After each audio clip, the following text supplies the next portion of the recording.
Oge boze tulive na kuyalelo devyo bayevi Amita pendwa ya vintu ifisume vyoza kula kuibukisha Kana depotimo Wimbo wa temenu wa katongi Awazunga wajita katongi na kula kuibukisha kateka Kaibuku muna kapona Nese kosyove pamenso Yamwa maume maya Kiyaba maume Kiyaba maume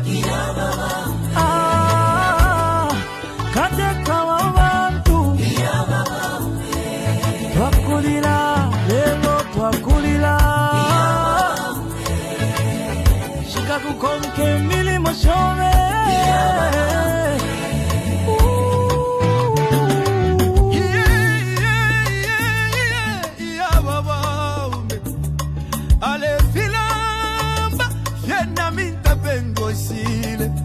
Eti kume mo pula dolole avale lilo wingi Iseko wingi mwakwete Iseso wingi mwakwete Mwaya mwende wino tata wesu Katusi muchi wakege Wali bomba kale Lomba mwatuja tuleli lake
Ukula bevyo wati dobuingi Divisemo wapangini wabuingi Ukuchinjo lusako kumoneko busaka Mama, utituwa na basiani Chagwa katuse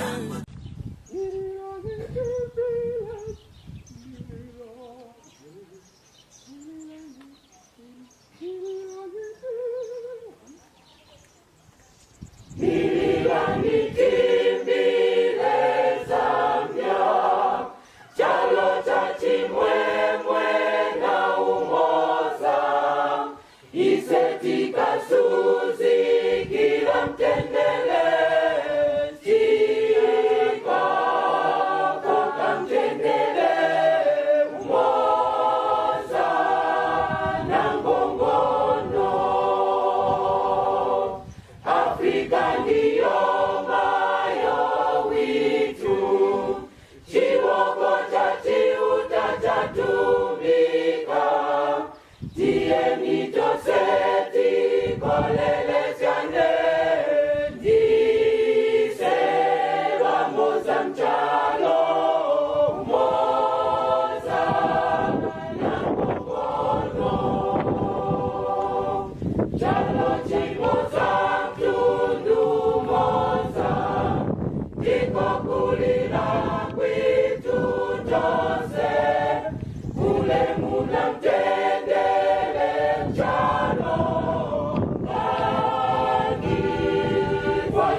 sometimes we forget the rich words that form our national anthem. If we only just could be patriotic and remember the words, the rich words that form who we are as a country, who we are together, united in diversity. Today, we have a great opportunity where we are hosting a renowned Lusaka lawyer, constitutional lawyer, public commentator on many public issues. He's a civil society leader, Mr. John Sangwa, State Council.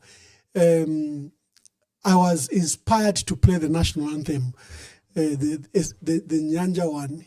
I think I'll be playing the national anthem from various languages just for us to remember who we are as a people. Let me welcome Mr. Sangwa. Mr. Sangwa, good day and welcome to today's broadcast. Thank you. Thank you for having me. Yeah, thank you very much. Mr. Sangwa, the country knows you. One who comments on public issues, one who takes matters to court, one who seeks justice. But you wrote a fundamental letter yesterday, and we want to understand the purpose of that letter, your call on citizen, and probably to answer to that call where people have been urging you to participate in the political process of our country. You've participated very well in the civic space, but it's like now they are calling you to politics. They are calling you to the presidency. And then you have responded with this letter. What motivated this letter? And I'll ask you to read it after you've answered that.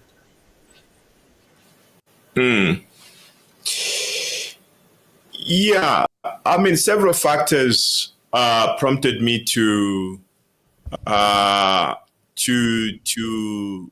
put together my thoughts in writing and be able to share them with the citizens. And one of the reasons, I know you get fed up of hearing this, but I have taken oath to uphold the Constitution. Now, you don't uphold the Constitution selectively. You take it as it is and you embrace all the obligations that are contained in the Constitution. So one of the obligations in the Constitution, which I think many people may not know, is that Article 43 of the Constitution imposes a duty on every citizen to serve the country. So it's not a choice. It's not an option. Every citizen has an obligation to be of service to the country. Now, you just have to make a decision on your own as to in what area, in what capacity, at what level you think you can be of service to the country. Over the last 35 years, I've been of service to this, using my training as a lawyer, and I've tried as much as possible to try and improve the observance of the Constitution in the country. Now, that is a different kind of service because I get to choose what cases to take up and what cases not to take up. And that is within my prerogative to be able to choose. And there are a number of factors that go into making that decision. It could be I have to manage that obligation with other pressing obligations and so forth. That I've really done for the last 35 years. And I don't have to convince anybody on that because I think the record speaks for itself. Now, when people call you to say, we want you to assume an elective office, the dynamics there are totally different. Okay, because now it's not just your decision alone. There are many factors that you have to take into account in arriving at that decision. I've received calls from Zambians within and outside who have told me, who have asked me to offer myself and be of service to this country in an elective office. Now, obviously, I took time Indeed, Mr. to be able Sangwa. Indeed, Yes. we do not want to misunderstand. We don't want to misinterpret, and we want to understand very thoroughly. To our dear viewers, if you're joining us, we are hosting renowned lawyer, constitutional lawyer, John Sangwa, State Counsel. Please share this broadcast. Is going to make very fundamental announcement on this broadcast. And I'll call for your patience because I want to invite him in the next 5, 7, 10 minutes to read that fundamental letter that he released yesterday. Mr. Sangwa, I hope you are ready. And let's hear you. What are you communicating? Read your letter. Yes, I think let me stick to the text, and this is what I start by saying, fellow Zambians, in recent months, many in and outside Zambia have urged me to enter politics and consider offering myself for public office. I'm humbled by this confidence. But let me be clear, no single individual can deliver Zambia from its current challenges. Our future will not be secured by one person's sacrifice alone, but by the collective will of all citizens acting together under the Constitution.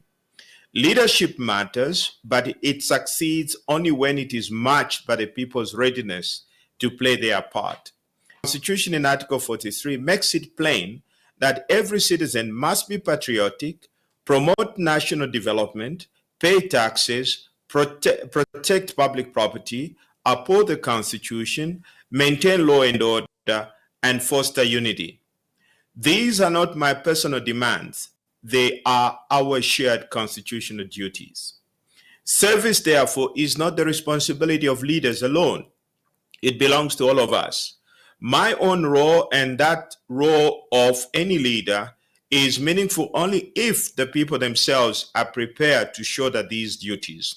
That is why I put forward 10 questions, not as a politician chasing power, but as a fellow citizen inviting reflection on the path to renewal. These 10 points are not a manifesto of promises. They are a mirror held to all of us. Their purpose is to test whether we as a people are ready to accept our constitutional responsibilities and the hard choices required for national renewal. Leadership alone cannot transform Zambia. Only the collective will of disciplined, united, and responsible citizens can. Our answers to these questions will determine whether our future is one of repeated failure or lasting progress.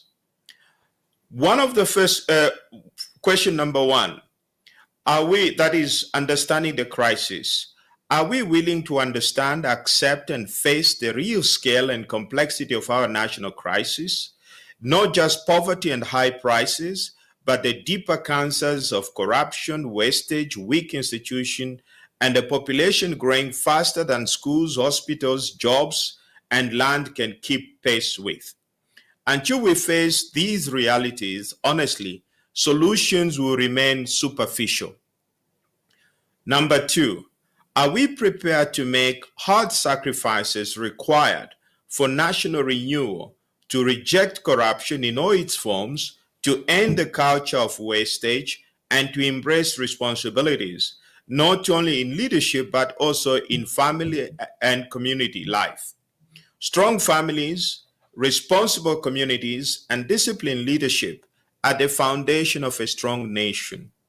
Three, are we ready to rise above tribe, region, and party and stand together as one people, united by the higher goal of building a nation that works for all? For as long as we remain divided, we weaken our own strength, waste resources on rivalry, and open the door for corruption and poor leadership to flourish. Unity is not just an aspiration. It is the foundation of justice, stability, and lasting national progress. Number four, are we willing to demand and accept the truth, even when it is painful, rather than settle for comforting lies and political slogans? We must be willing to face hard truth about our economy, our governance, and our own conduct, because comforting lies have already cost us too much. Number 5, are we willing to hold ourselves as well as our leaders accountable for the state of the nation? Accountability must extend from how leaders manage public resources and institutions to how each citizen fulfills their duties under the Constitution. Number 6, are we willing to elect men and women of integrity and competence rather than those who trade in tribe, populism, or money to gain power? True democracy is not about the loudest voices, but about leaders who will put aside their own interest and strengthen all our institutions, from the judiciary, parliament, and the electoral commission to law enforcement, the civil service, and local government, so that the rule of law is upheld, public resources are protected, and every citizen can trust the system that governs them. Number 7, are we willing to know, defend, and live by our Constitution, recognizing it as the foundation upon which strong institutions stand? For it is only through respect of the Constitution and of law that leaders can be held accountable, institutions can function independently, and the promise of justice and equality can be made real for every Zambian. Number 8, are we willing to respect the law equally so that no person is above it and no citizen is beneath its protection? The rule of law means nothing if it serves only the powerful. It must shield the weak, restrain the strong, and apply with the same force to all, whether rich or poor, leader or citizen, rural or urban. Only then can justice be more than a slogan. It becomes a lived reality for every Zambian. Number 9, are we willing to live within our means as a country, to reject reckless debt, pay taxes faithfully, and manage our resources with the same discipline that we demand in law and governance? Just as no leader should be above the law, no government should be above the limits of what the nation should be above the limits of what the nation can afford. Zambia cannot prosper by exporting raw copper and importing finished goods. We must add value here at home, build industries, create jobs for our people. Economic self-discipline is the financial face of rule of law, and it is what turns sovereignty into prosperity. Number 10, and about our own so that it belongs fully to Zambia, not to foreign donors. Just as we must discipline our economy, we must also discipline our politics. A democracy paid for by outsiders tend to serve their interests, not ours. A democracy bought by money lenders and power brokers will never be free. But if we fund it ourselves through taxes and our institutions and our civic commitment, then it will reflect our values, protect our sovereignty, and secure our children's future. Unless these questions can be answered in the affirmative, Zambia cannot escape its present struggles. No leader, however sincere, can succeed without the people's willingness to change. But if the answer is yes, if we are ready to choose leaders who put aside self-interest to strengthen our institutions, to uphold the Constitution, to respect the law equally, to live within our means, and to fund our own democracy, then Zambia will stand firm on foundations of discipline, sovereignty, and unity. That future will not be built by one person alone, but by all of us acting together, each fulfilling our constitutional duty and demanding the same of those who lead us.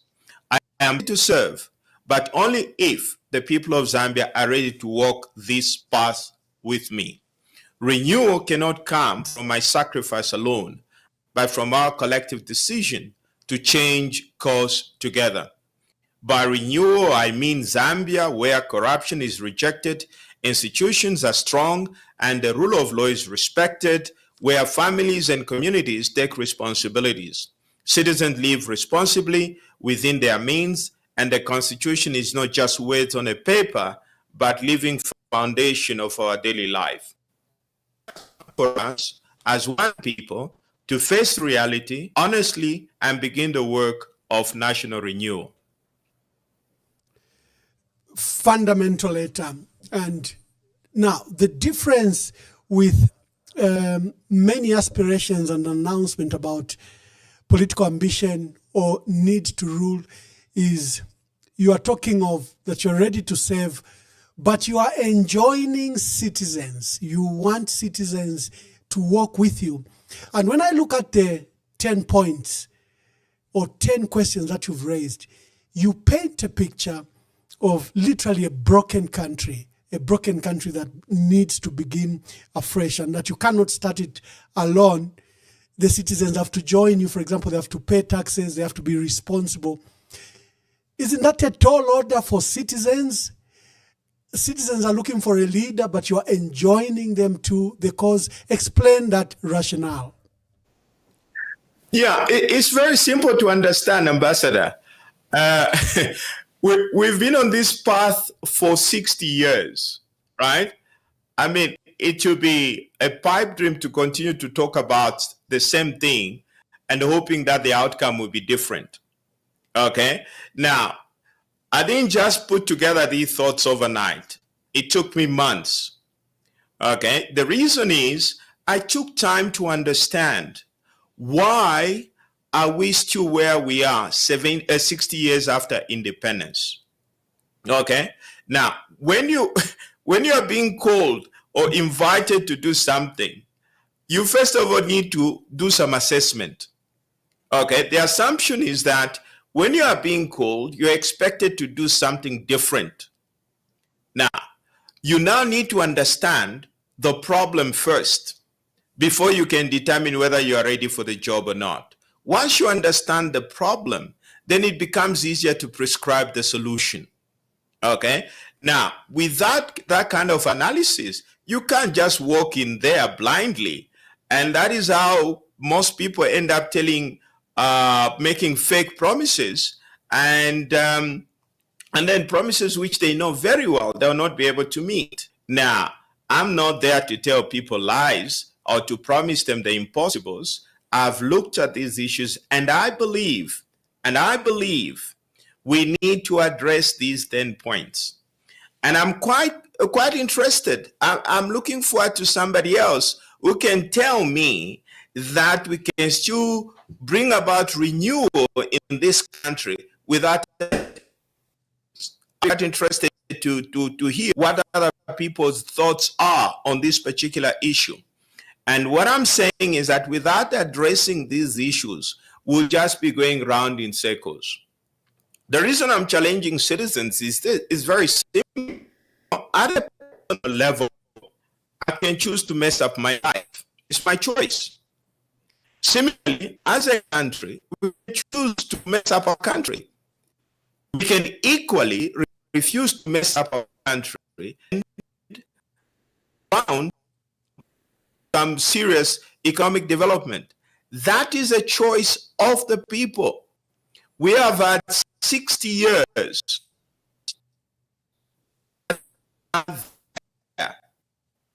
themselves to speak. Is there to support this vision. We have a choice. And the people, we can path we need to lie to ourselves that we can actually transform this without having to address these difficult questions. Yeah, Council, so we have a choice. Let me just delay you. I don't know what's happened to your internet. You have very good internet, but I wonder why it's beginning to buffer. My technical team, just look at that quickly. We have very good internet from both ends. We should not have this at all. Let me just briefly just cancel. Let me see. I'll disrupt you a bit.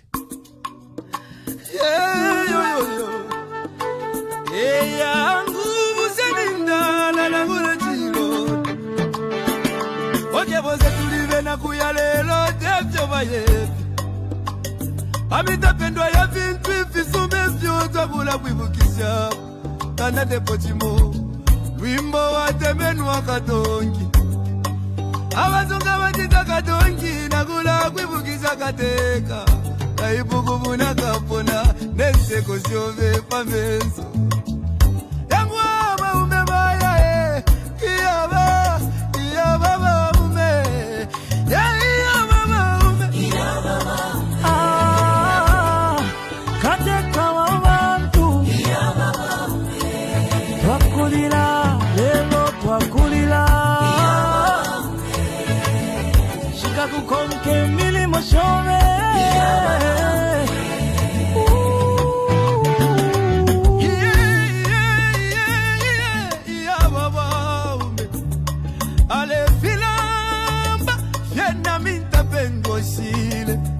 Eti kume moku londolo la vale lilo wingi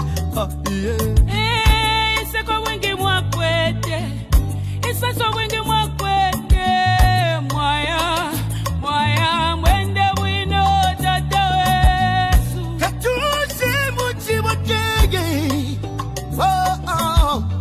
wali bomba kale lomba mwatu jatuleli lake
Thank you very much to all joining us. Share this broadcast. We are hosting renowned lawyer John Sangwa. He has just read the 10 points and 10 questions which we need to answer. We really have a broken country. It's just not an issue of political leadership that we're looking for, or leadership. According to John, you have to join your and then join with your commitment. Are you willing to make the sacrifices that are needed for this country? It's just not about leaders. Anyone, like John's, has stated, can promise, can say that I'm going to reduce or remove poverty, that I'm going to create employment.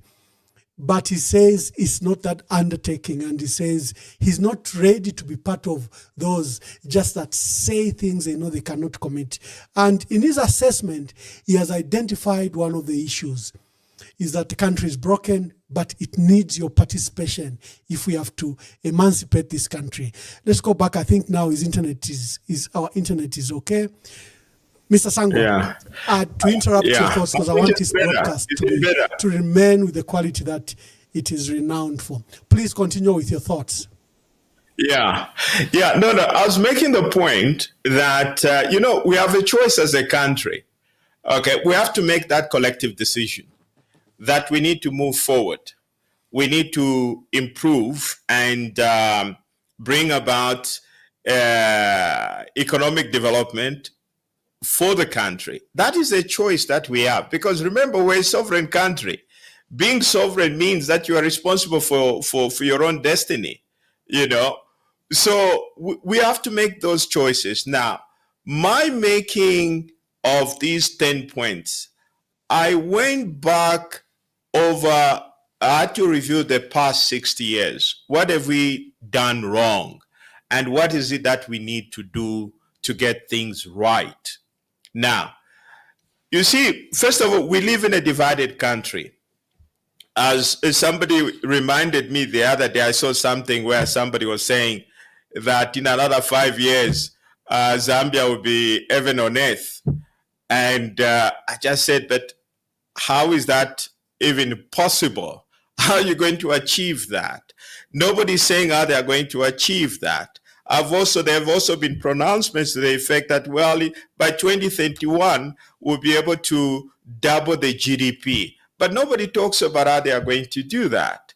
Okay? And in any case, they haven't done that. Now, we now have to think. Now, if let's say one has to come, I don't want to come and simply be tell more lies, but what is required are solutions. People are more interested in something more meaningful. Now, the first question that I've asked is very simple. Do we really understand the scale of our challenges? That is the starting point. Nobody, ambassador, goes to the hospital until and unless they accept the fact that they're unwell. Now, as a country, if we don't acknowledge the extent of the challenges that we face, then we're not ready to make the sacrifices that are required. Okay? Now, people have been throwing around numbers. Just as an example, I think the last budget, they were talking about the fact that we have recorded in 2025 economic growth of 5.8% or so.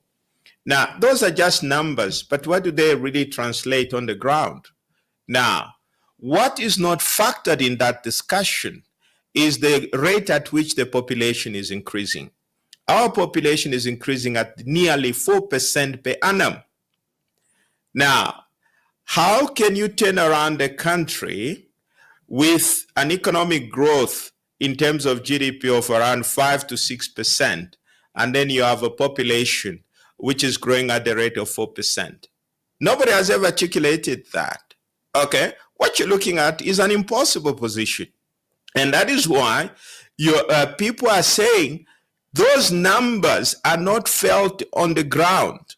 Now, in addition to that, nobody is talking about the leakages, the theft, the corruption, the wastage, the leakages that are happening. Okay? Now, when we factor in, what we have is a near impossible situation to turn around based on the numbers that we're able to achieve. Okay? Now, this is the kind of discussion I'm glad, Council, that you've referred to, for example, the national budget. I was coming to that. You've painted a picture of a broken country, a poor people, yet there have been so much opportunities. We are 60 years, like you've stated. I've always given an example in this program that we started far richer than Singapore, Vietnam, South Korea, China, and Japan. Today, those countries have leapt to first worlds. We're number 3 economy in Africa. We are now among the 6th poorest countries in the world. We are among the 10 most unequal countries in the world. Recently, we are being cited for wrong things, from witchcraft to human rights abuses to all sorts of negative things that have been thrust before us. But when you listen to the team that's ruling us, led by President Hakainde Hichilema, they are painting a glorious picture that there is a nation in recovery. There's a nation marching forward with 6% economic growth, that they've revived the mining, agriculture, and other sectors, that they've rescheduled the debt. Therefore, you have no choice but to re-elect a President Hakainde Hichilema. And then there's a picture, a gloomy, bad picture that we've just painted. How do we reconcile the two? Are we living in alternative realities?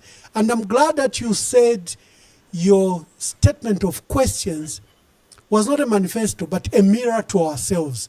Are we being dishonest with ourselves? Are we failing to accept we are sick and therefore we can't take ourselves to the hospital? Yeah. Yeah, but that's exactly the point, Ambassador. I mean, I gave this example to somebody. He said, you recall during the time of the AIDS, when AIDS was ravaging countries, there were people who lived in denial. When they told them to say, well, you are HIV positive, they refused. Now, most of these people are dead today, but the others that accepted their position and they accepted treatment, they are still alive to this day. Now, as a country, we have to make that choice. Do we want to delude ourselves that we are making progress when there is absolutely nothing on the ground to support that? Okay, so healing starts with accepting where we are. Now, I have no problem if Zambians think that everything is okay, then that's fine. That's the choice that all have made. Okay, but I do not believe that we are okay. We should have been far much better than we are. You're talking about Singapore and these other faraway countries, but if you want an African example, you simply have to go to Botswana. The GDP of Botswana is possibly 4 times that of Zambia. And yet, at independence, Botswana was literally a basket case. The GDP of Botswana at independence was something like maybe about a quarter of what Zambia's was at independence. But today, Botswana, an African country, also mineral dependent, has actually surpassed us in terms of GDP per capita. That those are the realities, you know. Now, the truth of the matter is our population is growing at a faster rate than the resources can keep up. I'll give you an example. When I went to university, we were accommodated. Now, we were 2 people per room. Today, go to UNZA and ask yourselves how many students are sharing that same room today. What has happened is that the population has grown, but infrastructure has not kept up with the population growth. Now, we need to have this kind of conversation. For example, these are the issues that we should be discussing. If the population is growing at 4%, what is the sustainable rate of economic growth? By some estimates, to sustain that kind of population, we should be looking at an economic growth year on year consistently of not less than 8%. For there to be any, for that growth to be felt. And that also presupposes that there is no corruption, there is no leakages, and there is just no wastage of resources. That money spent is spent properly, and government is able to receive value for money. Now, we're not having that kind of discussion. Can we sustain the population that we have? And can we also, and if we have to sustain it, the question is, what should be our target? If it is 8%, how do we go to 8%? Now, as long as the economic growth lags behind, what we are looking at is a complete failure. Now, first of all, there is another factor which we don't talk about. Technically, you can describe Zambia as a fragile state.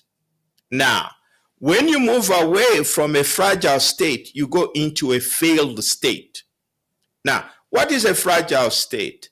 It is exactly what is happening, okay? There is levels of poverty are unmanageable. There is serious unemployment. Infrastructure is way behind the population, and there is a serious population growth. But there is also another factor that we don't talk about. Although we have institutions, we have the parliament, we have the judiciary, we have law enforcement agencies. All these institutions are weak institutions. They are weak. Our National Assembly is literally a rubber stamp, which is there, or it is basically a rubber stamp. The National Assembly is supposed to play an oversight role over the over the executive. It doesn't. Every measure passed by the executive goes through the National Assembly. So the National Assembly is basically an extension of the executive. Again, when we're talking about the judiciary is supposed to be the last place you go for refuge, where you have problems with the National Assembly and the executive. That is you go to. Now, the judiciary is equally weak. And you know, I've been fighting this case to make sure that judges are paid well. There is a judgment of the court, which the court clearly stated that you have to implement this order to ensure that the judiciary is independent financially, and the executive has never complied with that particular directive. And as you may recall, recently, there was a case that was taken up to make sure that as part of strengthening the judiciary, we ensure that the new judges that are appointed, they go through a transparent, robust system of interviews and vetting so that we get the best judges that have gone through this very rigorous process.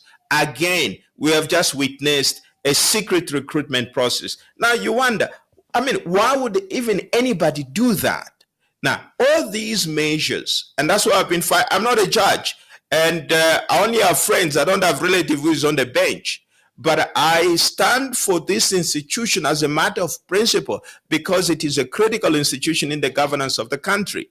Now, if we don't strengthen the institutions, it doesn't matter what we do. We're not going anywhere as a country. These are the challenges that we face, and these are the challenges that we have to decide as Zambians how we tackle them. Either we have a choice, we can continue, it can be business as usual, or we can say we deserve better and we have to do things differently.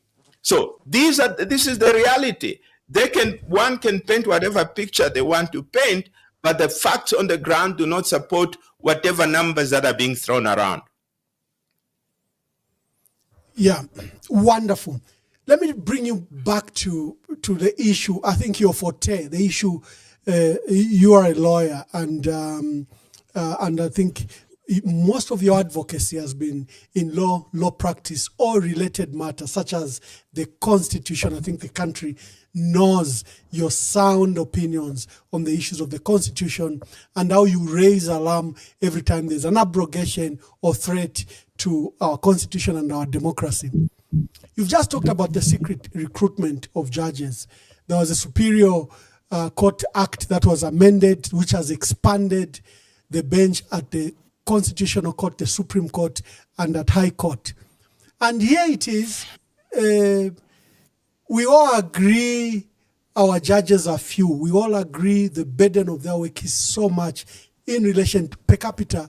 They really can't save us. From the justices in the lower courts up to the Supreme Court, we really need to invest in the judiciary. Here is an opportunity. And here is an opportunity to help strengthen the judiciary. President Hakainde Hichilema and his government have commenced a secret recruitment of judges. And we have an election year. If you have, for example, a constitutional court that ruled against his constitutional making process, is probably afraid that he may have a judiciary or a constitutional court that can rule against him in an electoral petition next year. This secret recruitment of judges, we always cry to you lawyers, what can be done to stop such processes? Because in the end, with such kind of parliament you call the rubber stamp, these judges will become our judges. Last time he employed 27 judges. Among them, there were some identified as not even properly qualified to be judges. But because there is arrogance of numbers in parliament, those men and women became our judges. Here we are again, faced with a similar situation, a secret recruitment, no open and transparent process, and these men and women will likely become our judges. What can be done? Well, there's a matter in court. We just hope and pray that the Constitutional Court will have to stand up and be able to address the issue. We've gone there, and it's very shocking actually that anybody would actually resist such an initiative, because we all want a strong. Speaking for me, in a normal situation, you'd want to have a strong judiciary. Now, and part of strengthening the judiciary is having a transparent recruitment system, so that when a judge is appointed, Now, remember, unlike politicians who have to go for re-election every 5 years, judges serve up to the earliest they can leave is 65 and finally leave at 70. So literally, they are there up to the time they reach their retirement age. So it is important to be able to make sure that we have a proper system in place so that the judges themselves can feel confident that I was appointed by merit and I went through a rigorous process which was transparent, and I came out as one of the successful applicants. That is very important. Okay, that is very important. And I have said before, there is no single judge in this country that can say he or she was appointed on merit. There isn't. Okay, I'm not saying they're bad judges, but there is just no system they can rely upon to be able to argue that I was appointed on merit. There isn't. And one of the ways in which we are trying to take away this, because the process is secret or nobody knows how one gets elected, what it means is that when you become a judge, you're already captured by the executive branch of government. Okay? To avoid that, that is why it is imperative to have a transparent system. One of the other things that people don't realize is that a strong judiciary is key for the economic development of any country. No serious investor will go and invest in a country where the judiciary is weak, where the judiciary is open to corruption. That is why, if you look at our ability to attract foreign investment, the bulk of the investors we have had in Zambia, they are basically here for extraction of raw materials and traders. That is what constitutes the bulk of our foreign investors. There are very few people that have come and set up factories and everything else, because factories require long-term investment. Now, when the judiciary is weak and there is instability in the system, I mean, one has to be very serious investors are reluctant to invest in a country like that. We get queries as lawyers all the time where we are queried, how strong is your judiciary?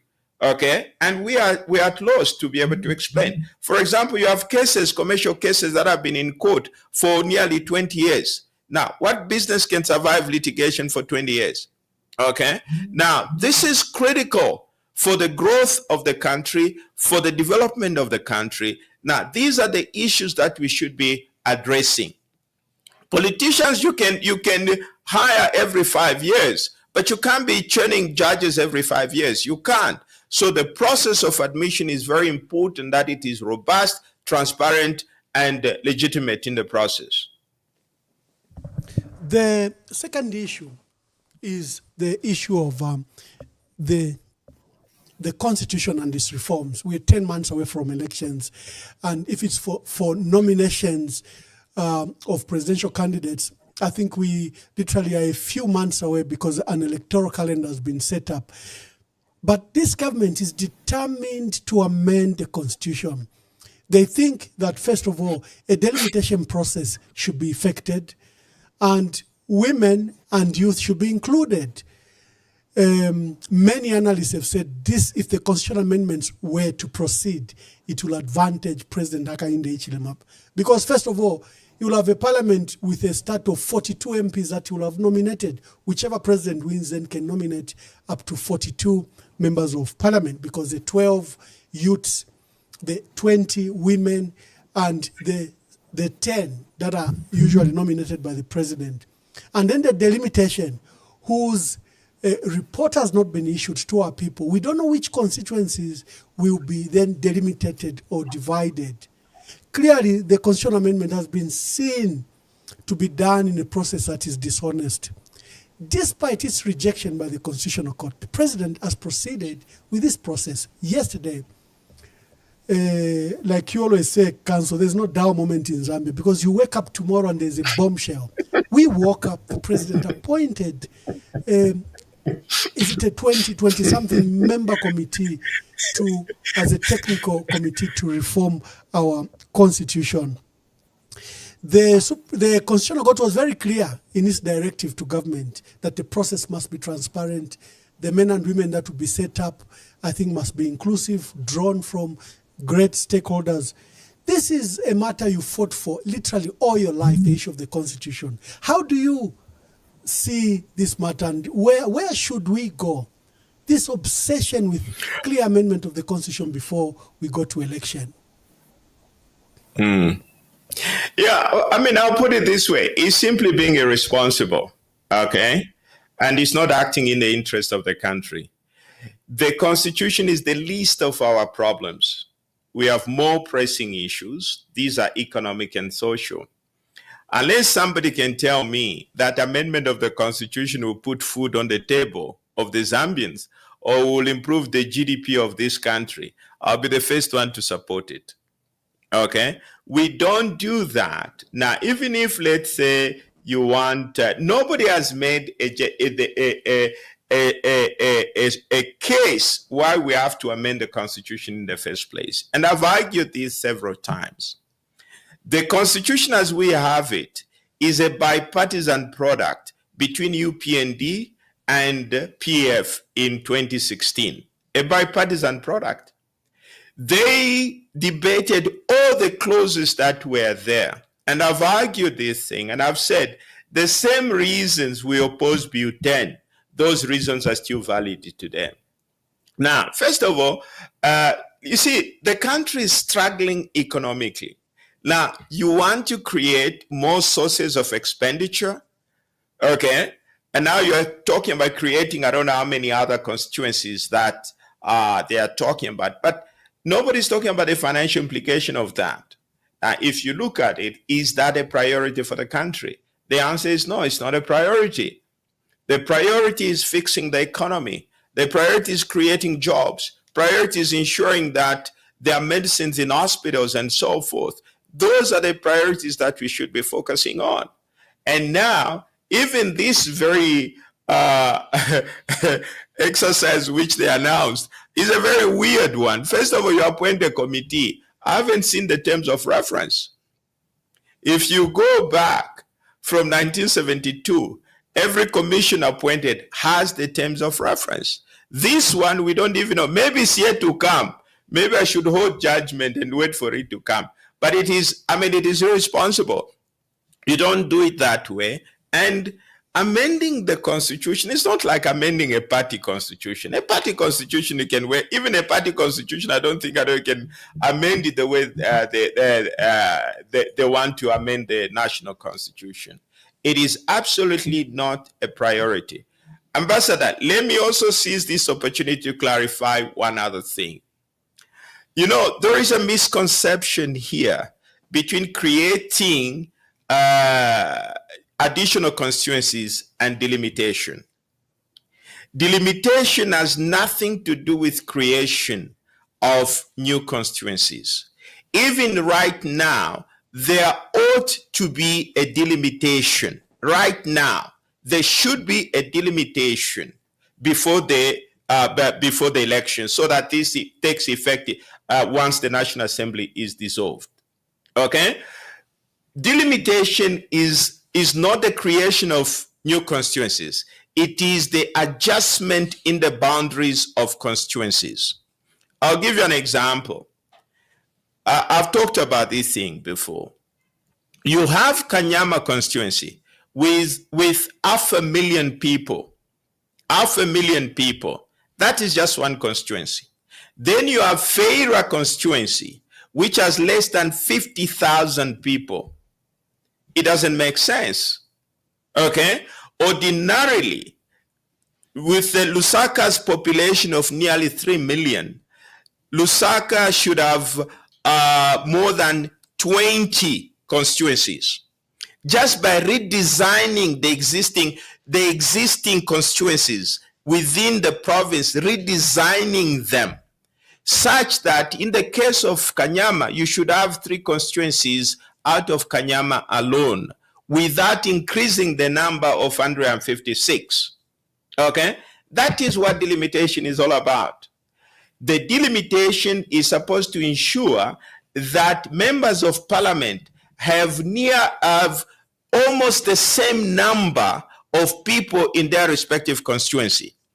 It doesn't make sense why a member of parliament of representing Kanyama should be representing 500,000 people, and the MP for Feira should be representing less than 50,000.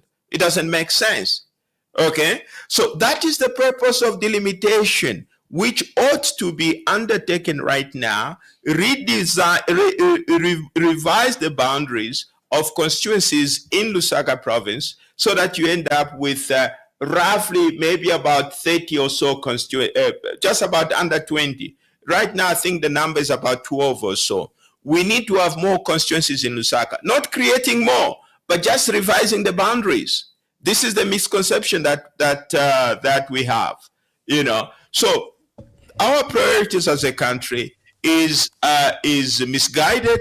We're not focusing on the real issues. Council, you said something, State Council. Sorry, you said something fundamental there. We don't need to amend the Constitution to revise the boundaries. We don't need constitutional amendments to review the current number of seats in Parliament. Is the delimitation process only possible if we amend the Constitution? No. You see, those are two different concepts altogether. Here's the point, Ambassador. People move. Take Kanyama, for instance. You cannot move the people of Kanyama and take them elsewhere. So what you can do is to revise the boundaries of Kanyama constituency. That is what you have to do. For example, I'll give you a few other constituencies, for example. Some of the constituencies that we have in Zambia, let's go back again to Feira. Feira should not be a constituency on its own. Okay? It has to be merged with other constituencies. On average, every constituency should have at least not less than 100,000 people. Okay? The idea is that you take the population and divide it by 156. That is the total number of your elected representative. Okay? Now, if you look at that number, you're likely to end up around 120,000 people. That becomes the average per constituency. So which means that you have to divide the entire country, revise the boundaries. Remember, not create new constituency, but revise the boundaries of the existing constituencies in such a manner that each constituency has plus or minus 120,000 people. That is what we're supposed to do without adding more seats. I'll give you another example. There is I think Solwezi West or in Northwestern Province. It's about 28,000 people, one constituency. That should not be a constituency. It should be merged with other constituencies to make one. Okay? You have, for example, Siavonga, which is a constituency in its own right. Siavonga has about 65,000. Siavonga should not be a constituency on its own. That is misapplication of resources, and that is the failure of ECZ. ECZ must be able to make sure that there is a balance, there is an equal distribution in terms of numbers, and this has to do with the revision of the boundaries, not the creation of new constituencies. Okay, now the creation of the constituency is just a political game that is being played. It has nothing to do with delimitation. Delimitation is a responsibility of ECZ. It has nothing to do with the executive, which ECZ should have been doing anyway. Those are the issues. So this is a lie that is being perpetrated. Oh, that we need delimitation. No, delimitation has nothing to do with increasing the number of seats in the National Assembly. When you create additional seats, that's a different issue.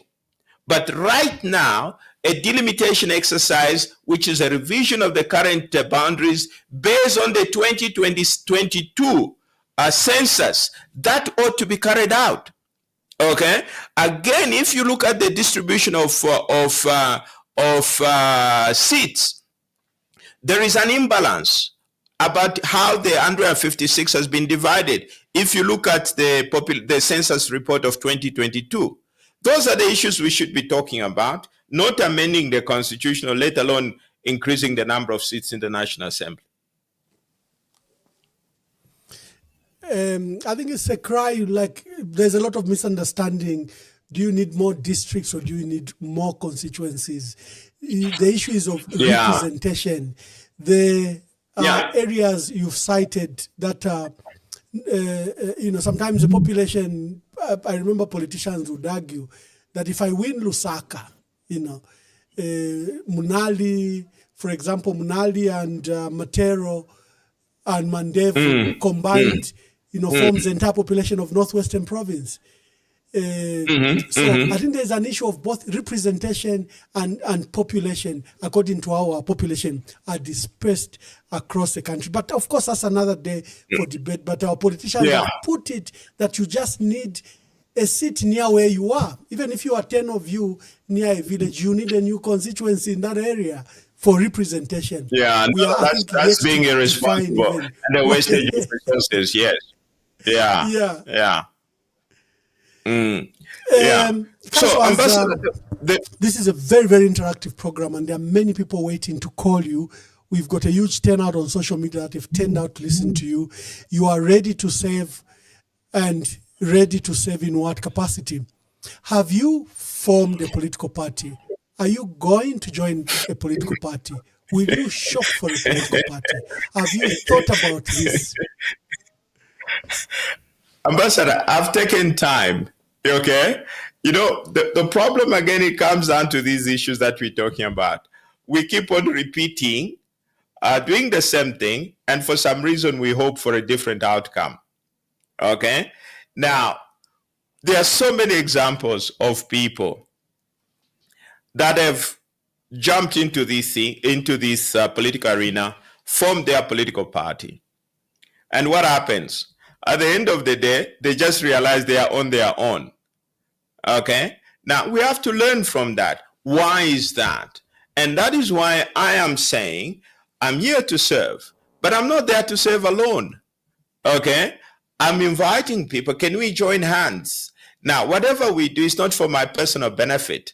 It is for our collective benefit as a people. Now, we have to try something new. Now, I know, a lot of people have asked me, have you formed a political party? And I'm saying, you know what? A political party is like a tent. You don't erect a tent until you know who's coming to sit in that tent. Now, once I know once we know who is coming in the tent, it's very simple. You can choose to buy a new tent, or I didn't know that. I've just discovered that actually there are political parties for sale. So this is Zambia. Everything has a price and everything has a cost. When I started practice, we used to have companies off the shelf. Now I've been told that there are political parties off the shelf. Correct. So it's a question of having your priorities properly triangulated. Okay? I'm not that arrogant enough to be able to believe that, the people that have spoken to me, they're a representation of Zambia. I've not been able to proceed on that premise. I would like to see. That's why I'm throwing this challenge to the Zambians. Can we join hands and be able to transform this country? Okay? Now, once there is a response, then we make a collective decision. Now, we have to learn from the mistakes that have been made in the past. Invariably, when you form a political party, technically it means that you own that political party. Okay? I don't want to own a political party. I don't. Okay? I want to be part of a political party, but not to own one. Okay? And not only that, the moment you form a political party, somebody already put himself there as president. Now, you are assuming you are the best person that is going to come into the tent. I mean, you don't know that. So that is why it is important to be able to articulate this particular issue, have priorities right, you know. And also, one of the things that I'm talking about, the same in terms of the 10-point questions, it is, I'm saying, are we willing to be able to elect men and women men and leaders, men and women of integrity and competence? Okay? Now, when we're talking about that, that concept is not just at a national level. It has to be at a party level already. Okay? If I may just remind you, we've taken out a case, by the way, before the Constitutional Court, where we are saying that there is need to pass a political parties act. Now, that particular act is supposed to provide that parties must be internally democratic. Now, and those are issues that I have to respect. I'm not above the law. I'm not above the Constitution. Okay, so I am bound to respect the Constitution. So it has to be a collective decision to be made. Now, we have seen where others have ended. I think it is irresponsible for us to repeat what others have done and have ended up in failure. Okay, so the starting point is there an appetite for renewal? Okay, that is the starting point, Ambassador. Is there an appetite in Zambia for renewal? I don't know. Maybe people are content with the way life things are. I don't know. Okay, and that's why I've thrown this challenge. Now, well, people may tell me, we are happy with the way things are. Then what's the point of creating a new vehicle if the outcome people are telling you to say we are happy? You know? But once there is that response and the people are saying we are not happy, then let's agree together. How are we going to do this thing? And that's why I'm saying this is not a one-man show. It is not my sacrifice alone, Ambassador. I would like you to sacrifice. I would like everybody else to sacrifice for the good of this country. That is why we get incessantly lied to when somebody says, I'll fix everything, only to realize that there is no capacity to fix anything. I am not promising that I have all the answers. I don't. But collectively, I believe there are enough brains in this country, both within and outside this country, to transform this country. That is what I believe in. Now, so there is more groundwork to be done. Okay, I've challenged Zambians, and if they are willing, let's join hands. Okay, I cannot assume that they are willing. This is a huge sacrifice. It's a huge sacrifice, Ambassador. And I'm calling upon Zambians to say, let's make the sacrifice for a better Zambia. Now, if people are not willing to sacrifice, then that is their choice, you know. So there are a lot of things that have to be made. You asked me about about the presidential thing. Now, again, we have this obsession with the presidency. Okay? Now, there's a joke that is told. A Greek friend of mine once told me many years ago, have you ever met a Zambian who doesn't want to be president? Now, that is the problem, because we have cheapened that office so much. And yet, that is the toughest job on earth. Okay? Now, when you are president for a country like Zambia, what you are basically saying, you are responsible for the lives of 25 million people. Your decisions determine whether some of those people live or die. This is not something that we ought to take lightly. You need the confidence of your peers to be able to ascend to that particular office. Okay? Now, I have offered myself. Okay? I have expressed my willingness, and I'm also looking for the endorsement of my peers. They have to look at my character and be able to tell me whether I'm suitable for the job. It's not automatic, and it shouldn't be automatic, you know. So, but the most important thing is that the groundwork has to be done first. Are the people ready for renewal? If they are, then we go on to the next question. How are we going to do it? This is a collective effort. As I'm speaking, I'm not claiming that I have all the answers. I don't. Okay, and it will be dangerous for one to assume that I have the sum total for the human knowledge. But what I believe is the fact that this country is in trouble and we need to change course. Continuing on this particular path will find this country is being classified as a failed state. That is where we are headed. Indeed, I didn't even bother to go to the state of the nation because I think this is well known and well articulated, and the lives of our people speak for themselves. We are in dire strait as a country. The many comments I've seen on social media from your letter yesterday is exactly what I've just asked you, whether you're forming a party or you're joining colleagues. There's another rider to that.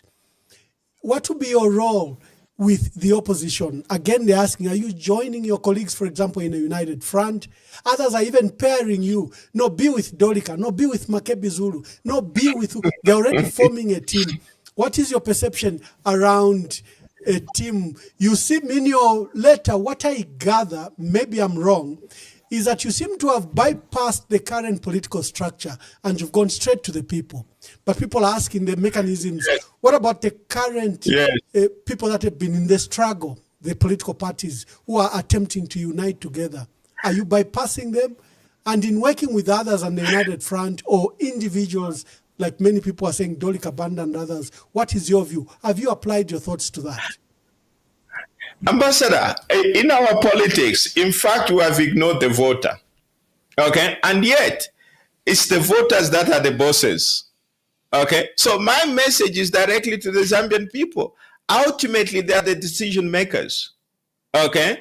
And depending upon their reaction, they will be able to dictate to us what we must do.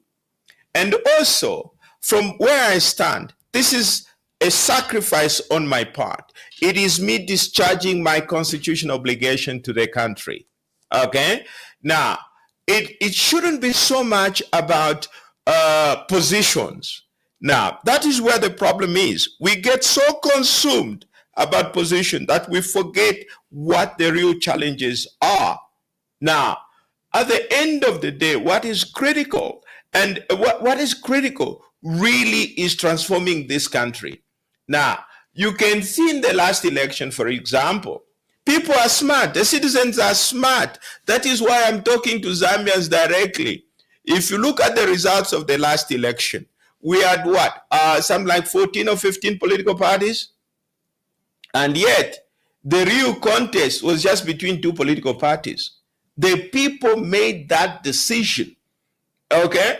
I think you and I have joked about this thing whereby to say there was a third political party which got the third highest votes, which is the spoiled ballot. So the voters are smart, okay? And that is why I'm challenging them. I'm speaking directly to them to say, these are the challenges. These are my 10 questions. Are you willing to join hands with me? Okay. And at the end of the day, the rest of nothing is cast in stone. At the end of the day, the determinant will be the interest of the country. That is the overriding consideration. Not my interest, not my welfare, not my well-being, but the interest of the republic has to come first. So whatever alliances or arrangements that is made, as long as it benefits the country, that is what is important. Before I invite the callers, if one of or many people or teams come around and respond to your questions, and amongst them there's someone who you think maybe can even make a better president, will you give them an opportunity? Are you willing, like we always ask? Yes, Ambassador. Are you willing to be led? Can you lead, or can you be led? Do that. Yes. Yes, I would do that. I'm not that arrogant enough to believe that I'm the person with the best brains in the country. No. Okay? And at the end of the day, it is the interest of the country. The interest of the country is paramount. It trumps my personal ambition, my personal interest. The country must come first. That should be our priority. And that is why I never said I'm going to be president. I said I'm ready to serve. Okay? Because I'm not arrogant enough to think that I'm the best person that is out there. But if there is another person that is there that I believe can drive this country forward, my interest is to see the country progress. And if there is somebody else who is competent, who has integrity, that can actually push this agenda forward and try and bring a forth renewal, Ambassador, I'll rally behind such a person. Okay? I'll rally behind such a person. For me, what is important is the country. We have lost so much in the last 60 years, you know, and it is time that we took a different direction altogether. Dear viewers, it's your time. Let's get our phones and let's share this broadcast. We are hosting renowned Lusaka lawyer, constitutional lawyer in our country, John Sangwa, State Counsel. And I want to pick your cause. What are your contributions? He's read to us. He's read to us what his thoughts are. He's read 10 points, something you'd call a 10-point plan, really.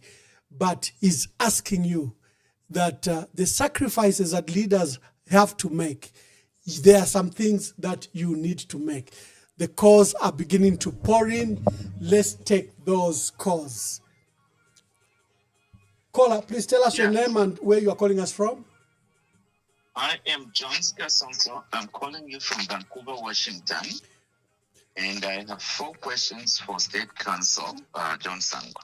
Professor Kasonso, Jones Kasonso.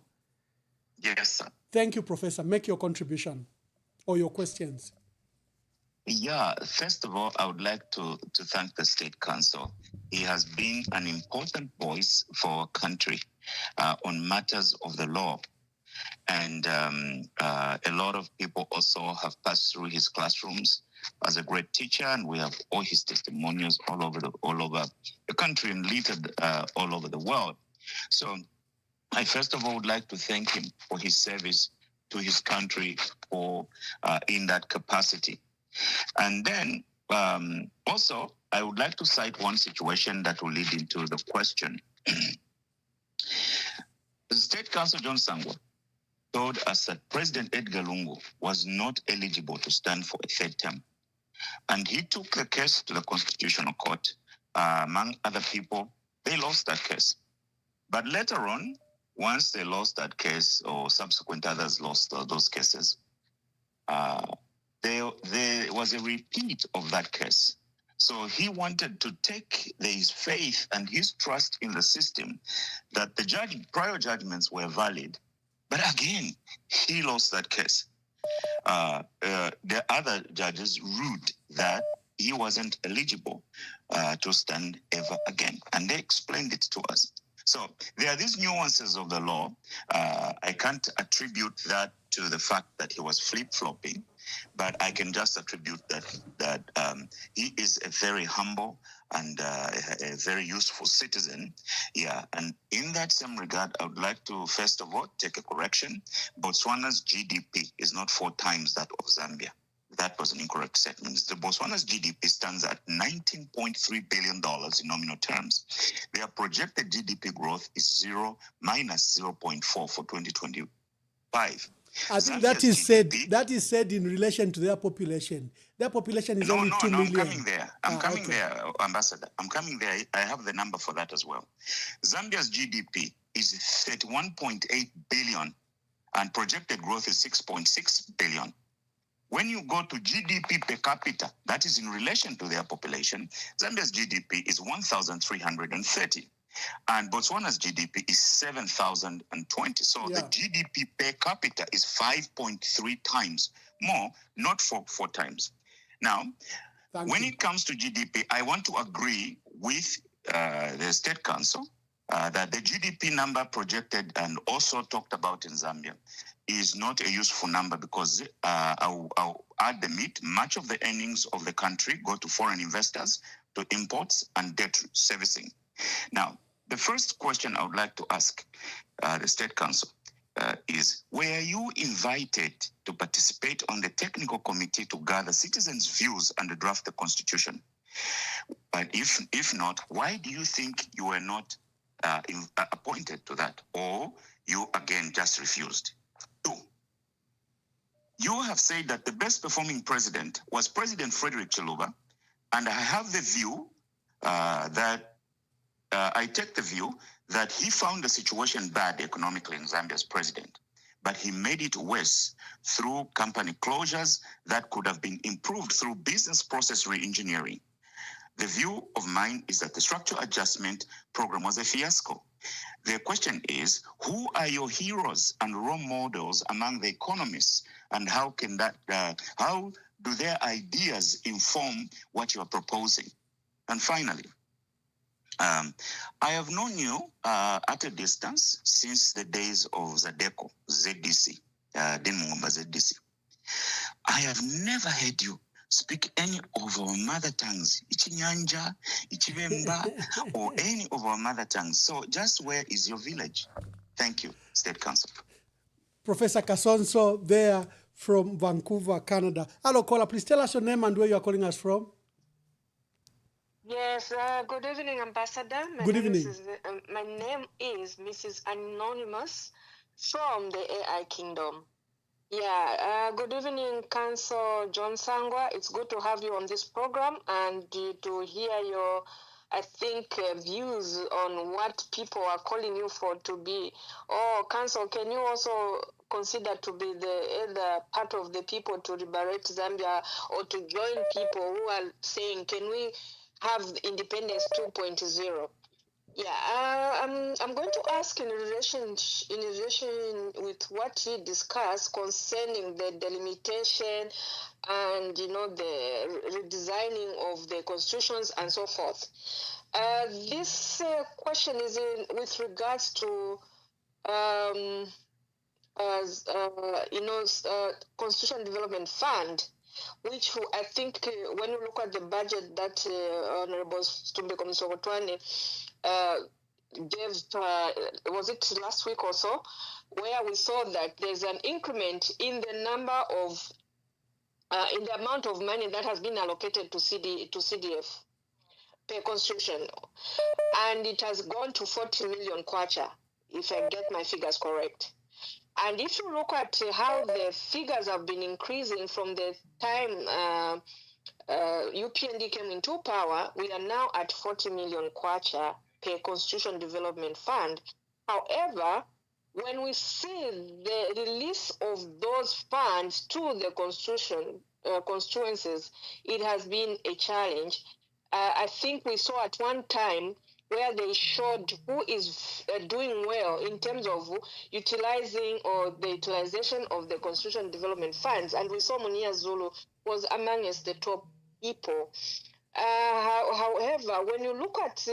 my dear sister, ask your question. As you can see, all phones are ringing. Let's see how we can accord as many people as possible. Yes, Ambassador, I wanted to go stage by stage so that I get to, I'm almost there. Please, quickly, just ask your question. Let's be fair. All my phones are ringing. Okay, let me do this. So, Council, when you look at the amount of money going to CDF and the projects that are coming out of there, do you think, what's your comment? Do you think it's part of the issues you said? We are seeing leakages, misuse, and so forth. Do you think CDF is part of the new ZAMTRUP account that was perceived in the Chiluba administration? I just want your comment on that. Thank you very much, my sister. Hello, caller. Please tell us your name and where you are calling us from. Anonymous, make your questions quickly or make your contributions. Thank you very much. Good evening, Council. Thank you very much for turning up, and thank you very much for the 10-point plan, challenge to Zambians. My first question to you. You have indicated that you are not the chosen one and that you are just informing us that you are available for service, which is very positive and encouraging. And my question is that there are a lot of existing political parties and opposition political parties. And at the moment, the opposition especially the largest, the Patriotic Front, we've seen that there's a lot of in-house confusion there. What role, if you are called upon, are you looking at any, they are already established. They've already been governing. And then there's also quite a number of the opposition parties that have just gotten together. The Zambia We Want, Bahari Kalaba, Fred Membe. Would you be encouraged to join and rally behind, like you have mentioned when Mwamba asked you to say you are ready to support one, especially where you see that there's life there? What is your voice on that one? I think it's very important. You come out very, very clear. You articulate your issues very well. You seem very informed. And this doesn't seem like it's an assignment that has just been called upon by the people. But even yourself, the way you speak, you have definitely been studying this, that you are ready now to face the Zambian people. So thank you very much. Thank you very much. Thank you. Thank you. Hello, caller. Please tell us your name and where you are calling us from. Hello, my name is Uncle J. Thank you very much. I'll just go straight to the point. Yes, Uncle J. Thank you. Here is the thing. State Council, you've just reminded me of one thing quickly that I saw in the scripture of an old man when he saw the birth of Christ. That is all he was waiting for, and it was done. This is what you've exactly done to me. We are behind you. Basically, I'm just endorsing you. You are the man. You are the anointed one. This is what Zambia needed. It is in a mess. It just needs a person of your caliber and integrity to revert it to the right path. I thank you. Thank you very much. Hello, caller. Please tell us your name and where you are calling us from. Thank you very much, Honorable Emmanuel Mwamba. I'm Donoska. I'm calling from Italy, and I greet Council John Sangwa. Thank you very much. Thank you very much. I've listened so carefully for a detailed explanation of Council John Sangwa. Wonderful indeed. But I think our Council John Sangwa have understood the question that all of us were expecting that today the judge, Madam Zulu, is going to give back the Patriotic Front Party back to their original owners. Today, everyone, we were waiting for that. And now, listening that this has not come out, we have discovered that there is something seriously wrong. We don't understand what is happening, but something is seriously wrong. Now, this is my question. By John Sangwa, I think we have had a conversation with you, Honorable John Sangwa. With this situation, I personally, as a Catholic priest, I'm a Catholic priest. My word is also to interpret a lot of people behind me. It's not only me speaking. There is a lot of people behind me. What the judge has given regarding the Patriotic Front case and coming out with something which is so complicated for me, who is not a lawyer and I'm not a judge. It's very complicated for me. But John Sangwa, people have shown you, me inclusive, we have shown you that I think you might be the right person to come and unite the country Zambia. We are not talking in terms of politics. We are talking in terms of leadership. I'm one of those people who think you are a right candidate to come and unite the country Zambia. Even even to help our President Hakainde Hichilema with this situation where we are found in ourselves in. Now, by John Sangwa, we as citizens, we are ready to come and give you reason that the 10 plan, the 10 points that you've given us, we side with you. But if you have seen what has happened now by John Sangwa, if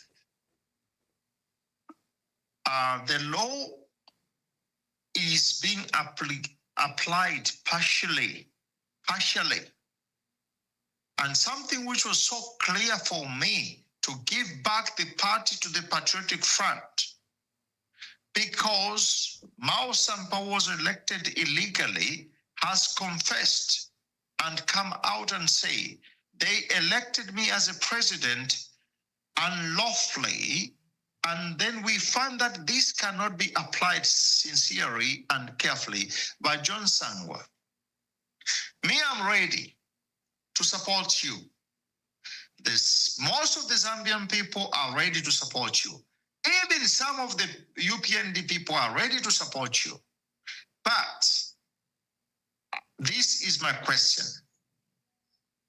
Are you going to be ready as well to confront such type of battle where sometimes you might be called to question illegally, unlawfully, or unnecessary? Are you ready yourself?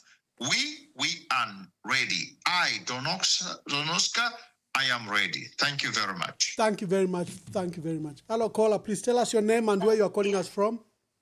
Good evening, Ambassador Mwamba, and good evening, State Council John Sangwa. This is Lilian Mutambo. I'm calling you from the United Kingdom. Basically, I've listened to everything you've said. We appreciate you coming on board. And my main reason to speak now is about women. We've had so many promises, even with President Hakainde Hichilema promising women that he would give them positions. But we see that there's only about maybe 2% of people in parliament who are female. Whilst in Namibia, we are admiring how 57% of their cabinet, including different government offices, they have women in position. Can you give us a promise that you appoint as many women in different government positions? Because women are very powerful. We are the leaders of you people. We know you are the ones who come in power, but then at the end of the day, you abandon us women. You use us as singing birds. After that, you only appoint only men. So what is your plan for the women and the youths? Thank you so much. Thank you very much. Caller, please tell us your name and where you are calling us from. Mrs. Munkonge, good evening. Mkwaiwa Munkonge, make your contributions. Ngai pshako wa State Council, ushe wa State Council. Kwena bantra mpokerera fye bwino nombana mwana na problem tukwete ikulu. Shabwerera sana kuno mabantu istata tukwete ushe mwali wasana very powerful. Nishi palino istate tumwafuira kuba Patriotic Front. Uko bafwako kupoka ichirongano chabo pantu ninchi wokwe bati mutete mufirwe mwabafwako fyo kupoka not the interest kwe bati yo mulefa mwe president mwabafwako fe pantu ninchi wokwe bati tete mufirwe kubapokera party yakaena in the favor of basata mwalishe basata mu bakitire bali ba governor bali pito mwingi sana basateka ne charo mwalimu lefu bambiro kuturanga nomba cha mpamba bafwa nomba muri icho kwana te tumuchiteko fe ona basata mwabapokera kofe pate yabo theni pali icho kwana kutina totera sana. Thank you very much. Thank you. Hello, caller. We have to revert to Honorable John Sangwa to answer some of the questions, but tell us your name and where you are calling us from. I'm Patricia and I'm calling you from Germany. Yes, Patricia, make your contributions. Okay, so I just have a short question, and good evening, State Council John Sangwa. I'm a very concerned citizen, especially when it comes to issues pertaining to Northwestern and the mining, and how the government just allows plundering of the land there and people benefit nothing. And I want to ask, like, should we support you and you become president? What are you going to do for the people of Northwestern? Because those people suffer pollution, they are suffering displacement. They have gotten nothing from the UPND except lies and fake promises. And it breaks my heart to see what they go through every day because their life is kind of not secured. You could be displaced tomorrow if they discover God, and nobody cares where you would go.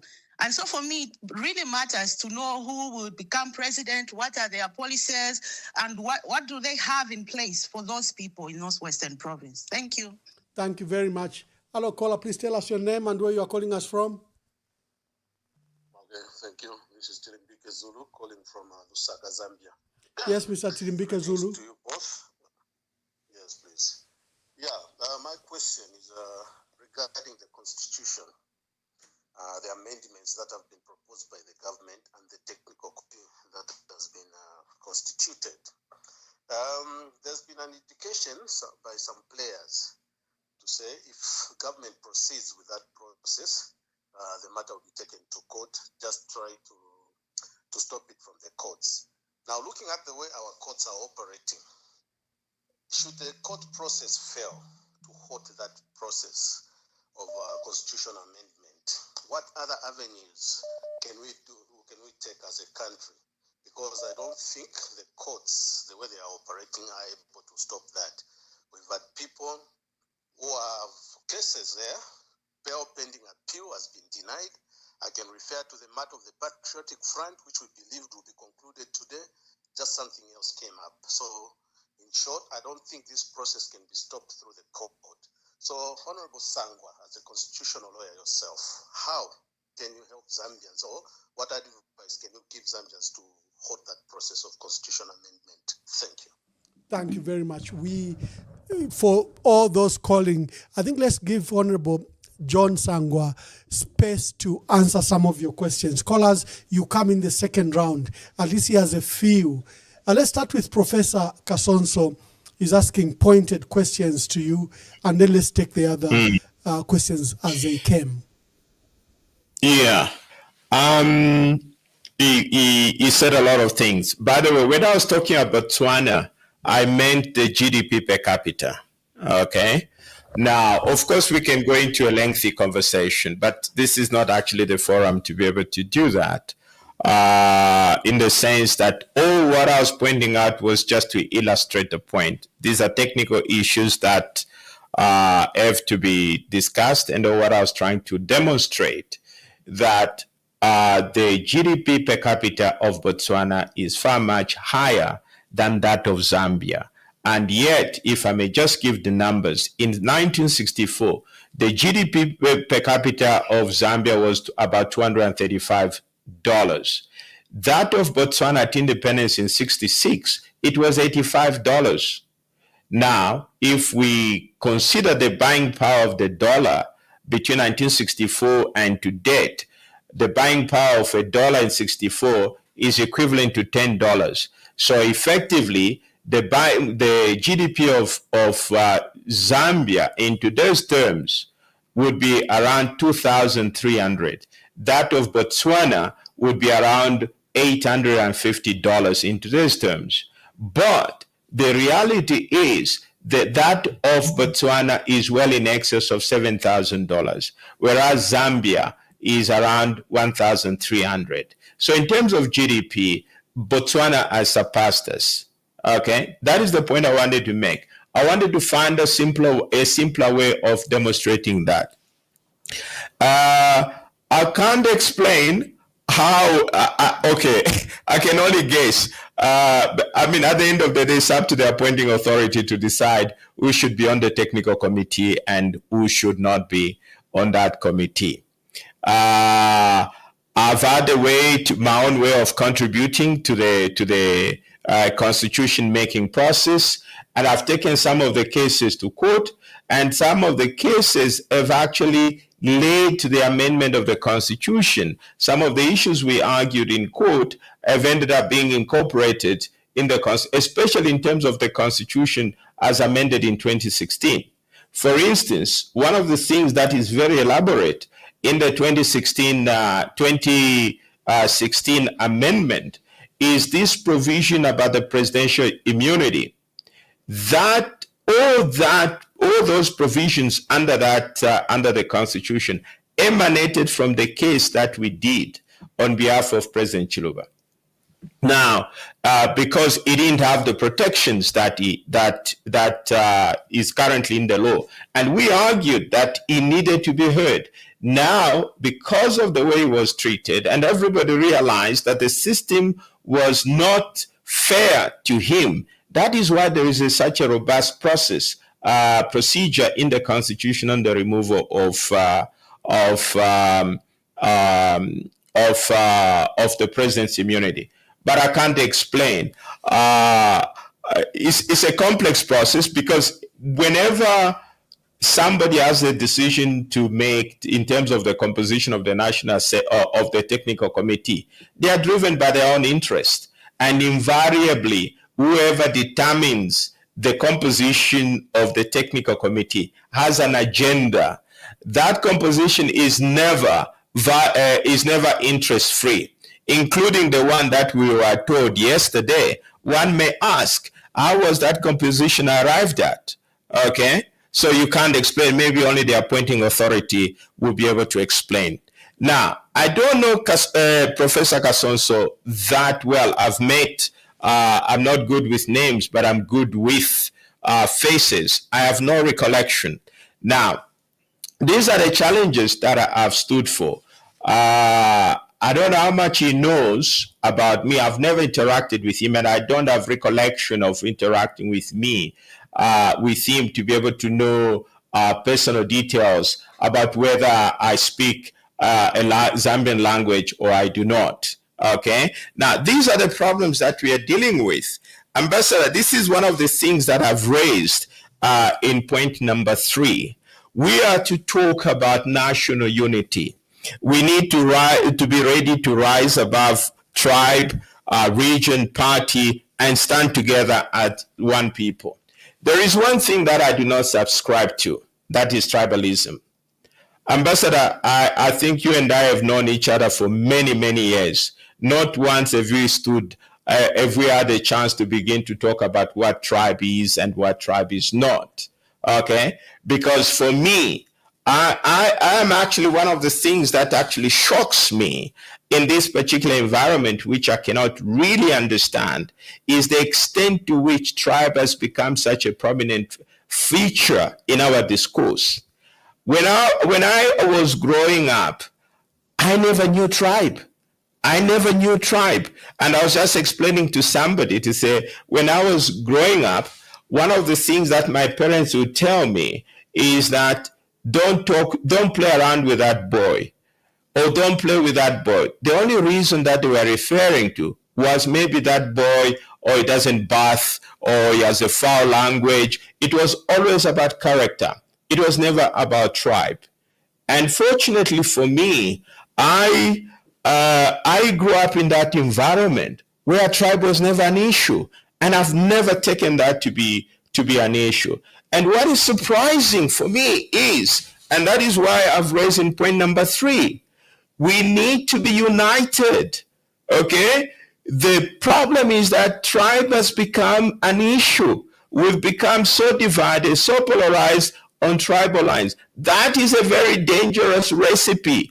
A country that is not united cannot prosper, cannot develop.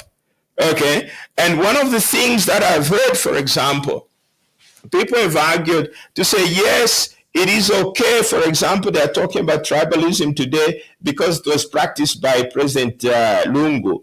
Whether it is by President Lungu or whoever it is too wrong. Okay? It is too wrong. We are one Zambia, one nation. Yes, there have been arguments to say, well, certain people were marginalized, certain tribes were marginalized. Yes, there is still a procedure on how to address that. First of all, that issue has to be based on data. It has to be based on data to be able to justify that. And the Constitution in Article 20 allows for that. It is called affirmative action. Okay, when you realize, for example, that a certain region has been marginalized, government has to be transparent about it to make sure that the situation is addressed in that particular area. What I fail to understand is the extent to which one's tribe has become a ticket to social mobility. One's tribe has become the ticket to determine whether you get a job or not.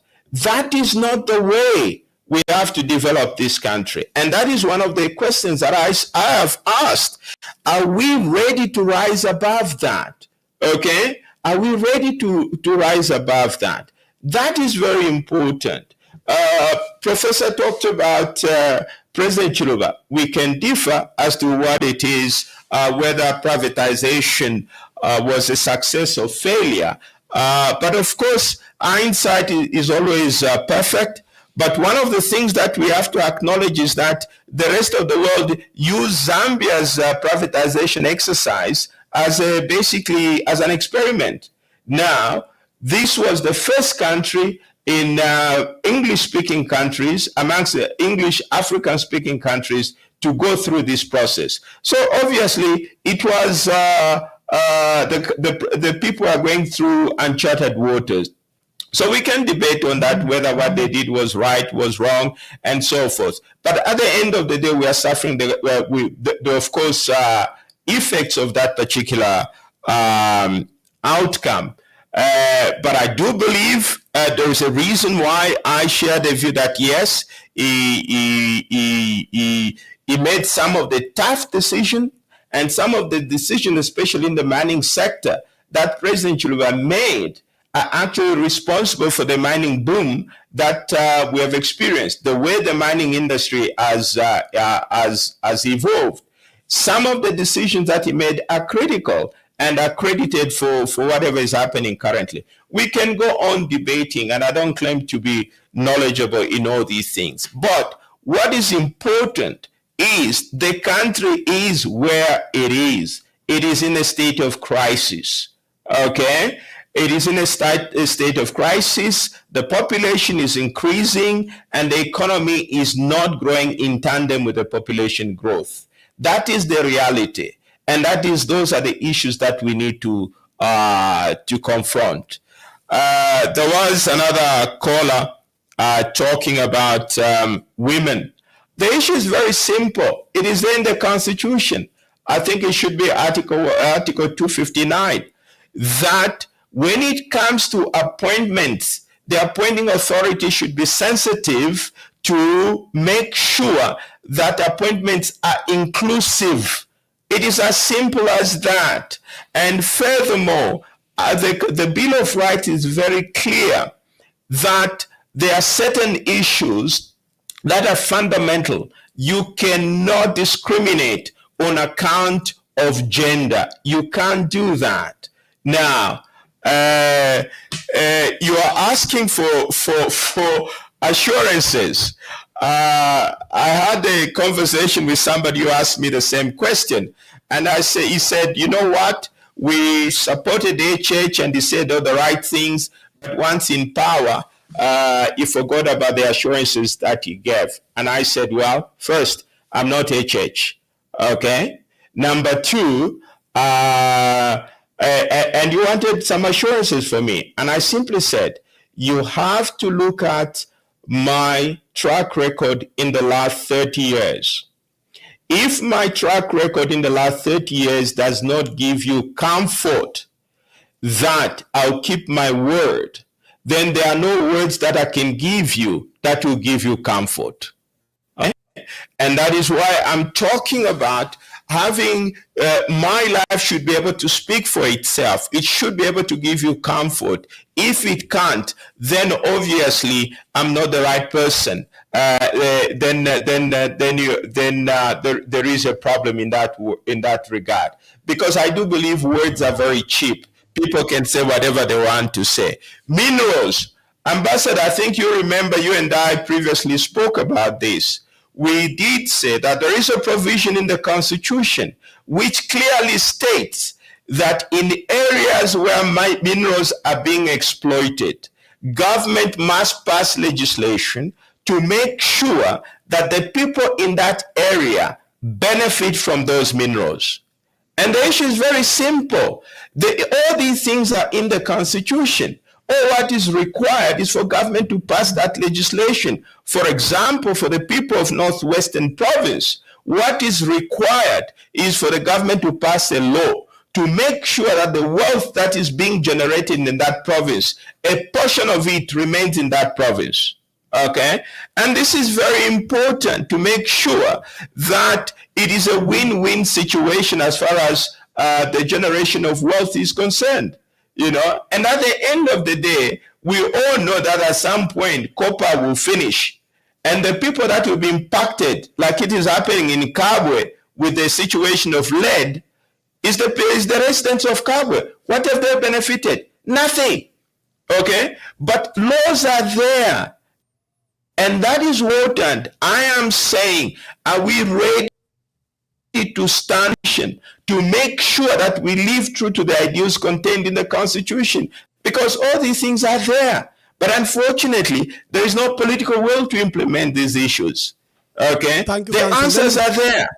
Yeah, let me take the last set of calls. Callers, you can call. I'll be taking the last set of calls, and then we can close. Hello, caller. Please tell us your name and where you are calling us from. Good evening, Ambassador John Bavo, Kunoku, Italy. Thank you, John. Please make your contributions. Yes, I have two questions for Avocado John Sangwa SC. Avocado, if you are kuno lawyer, avocado. But before, I'm very happy that he has used, I don't know if it's 12 letters in his phrase, you know, like ready to serve. It's just 12 letters without making a whole like backlog of promises and stuff. And I hope that with people like him, our people also can understand that it's about serving the people, just like the Chinese system work. Because our people think if somebody becomes rich in our country, then they can lead people, which is very wrong. Like the Chinese system is like political authority overrides individual capital, and individual capitalism is forbidden for people who serve in the government. And I hope our people can have a different mindset, a mindset that is appreciated, like here, Avocado John Sangwa SC, where he just says ready to serve. But my questions to Council John, my questions are two. From a legal point of view, is the executive, these three arms of government we have, according to a democracy, Western democracy style to compare, is the executive allowed from a political level to interfere in another political party internal affairs? Like if Chitika, where the PF, Vachavinga, Eva Kwata, Kudaku Register of Societies, Eva Vokas, President, the PF, according to convention, Tobacco Kana, but it's the breach constitution, Patriotic Front. From a legal point of view, according to the Zambian constitution, is this right, and what can be done to help solve this situation? Because I'm sure the executive is involved. And then my other question is the presidency allowed to fire judges? Just like, I don't know if constitution Yesu, from a legal point of view, it allows to politicize the judiciary. For example, I'm a lawyer, lawyers and I'm a judges who have been appointed by the executive to be fired just like that. Like I'm a technocrats and bureaucrats, are they allowed to be subjected to political shenanigans? These people who are like have self-interest, not the interest of the nation. If so, or if not, are there legal repercussions after maybe they leave power? Because it's very disrespectful to fire a judge, somebody who studied that long, has a lot of experience, and they've been working. They are more like a high-level a civil servant.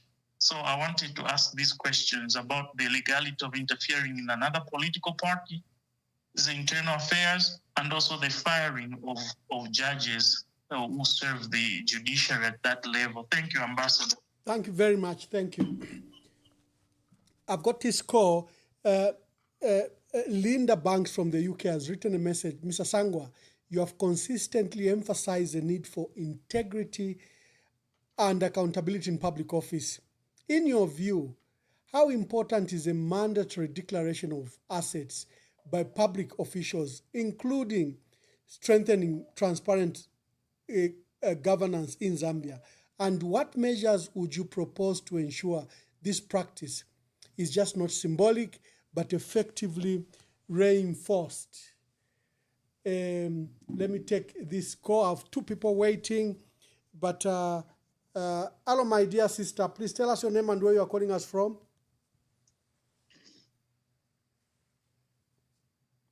Yes, my name is Mulos Tubeko. I'm calling from California.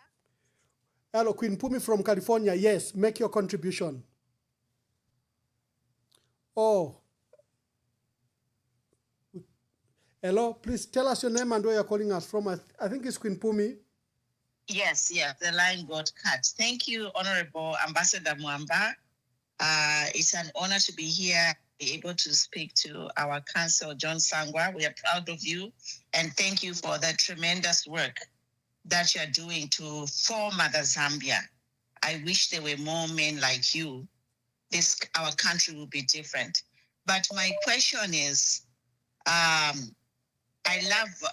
first of all, I love your approach, the way you have come out. I think it shows true leadership. You're not beating your chest to say, I'm the president, but you just come to say, I'm ready to serve. And I think everyone who means well in Zambia, this should be our attitude. We are ready to serve and not fight 50 people all fighting to be president. So I give you hats off to you on that one. But my question is, God willing, you form government, you are the president. Are you willing to spearhead the removal of the immunity on the president? Because that is key. Removal of the immunity on the president so that if you, sir, you're involved in corruption while in office, we can prosecute you. And also, can you promise us that if you become president and your ministers are involved in corruption, you are not going to interfere in the judiciary and the law enforcement to bring to book the culprits like we are seeing today? Thank you. Thank you, Queen Pumi. Queen Pumi also runs a political party. Hello, caller. Please tell us your name and where you are calling us from. Hello. Is it me, Ambassador Mwamba? Yes. Please, caller, tell us your name and where you're calling us from. Yeah, thank you, Ambassador Mwamba. It's Patrick Chilufya from the UK. Yes, Patrick. State Council Sangwa, that was a fantastic presentation, as usual. And indeed, you are a true leader. And I think the nation needs your leadership.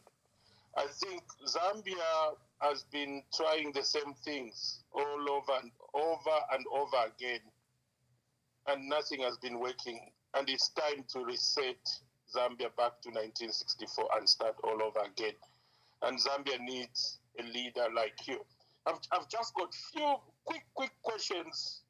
I don't want to spend a lot of time. A lot of people are waiting to call. I just want you to comment about, one of the reasons I feel Zambia has never developed is we keep on recycling the same people. You look at Sylvia Masebo has been in all governments.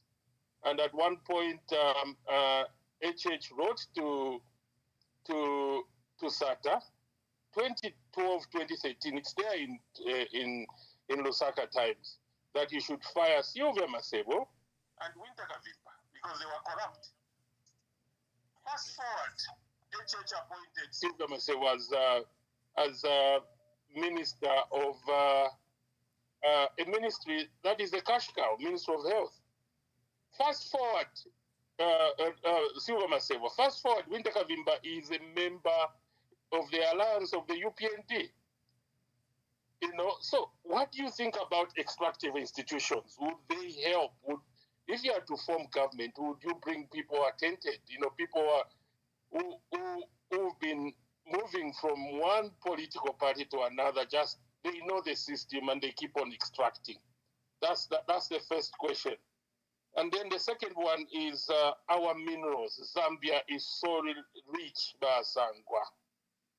A friend of mine summarized it in this way, that Zambia exemplifies scarcity in the presence, in the midst of plenty, and poverty in the midst of abundance.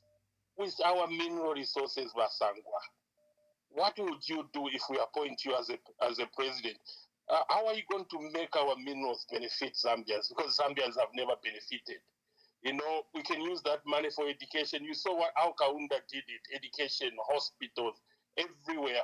And also even diversification. We can only get money from the minerals. Botswana is doing it. Botswana has set up a $75 million per year. That money comes from De Beers as part of the agreement for diversification into energy, tourism, and agriculture. And then the third one, Basangwa, on corruption.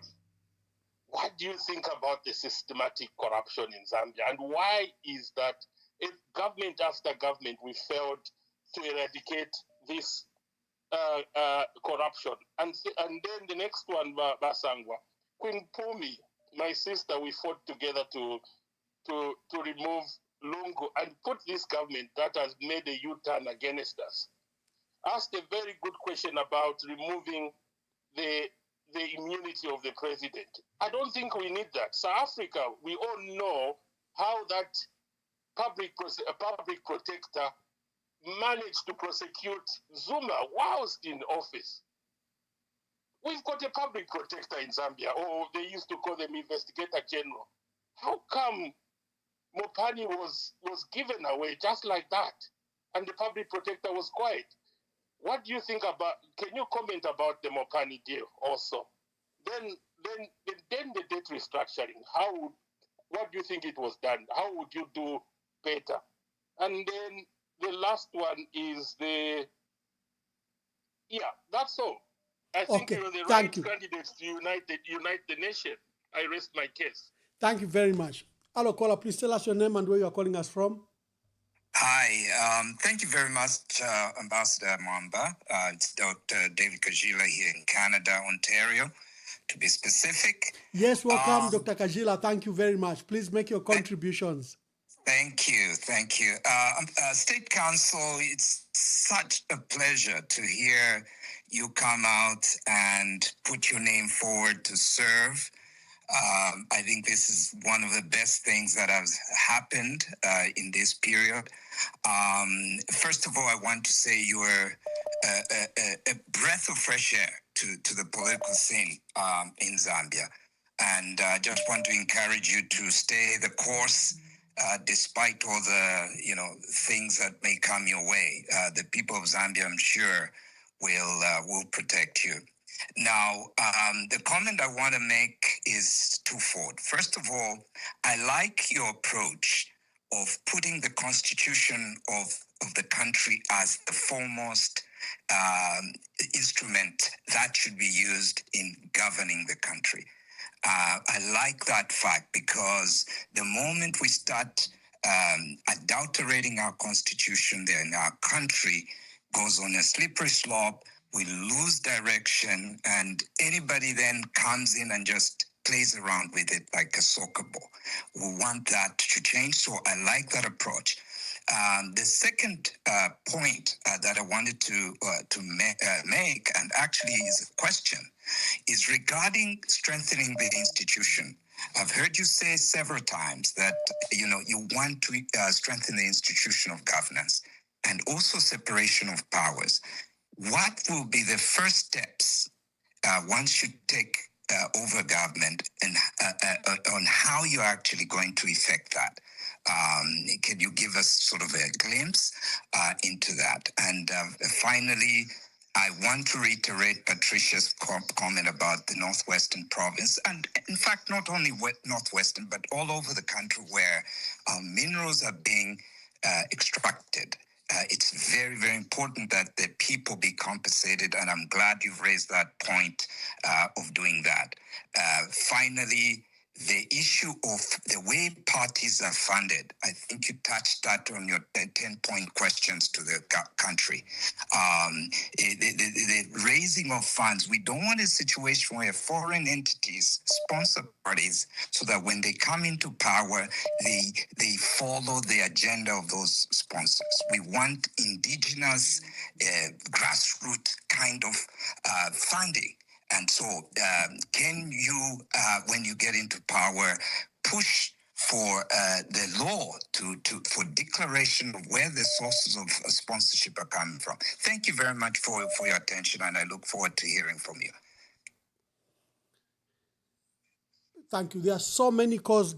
Colleagues, I'm only going to take the last 4 calls to allow Mr. Sangwa to answer, then we wind up. I know everyone wants to interact with him. Hello, caller. Please tell us your name and where you're calling us from.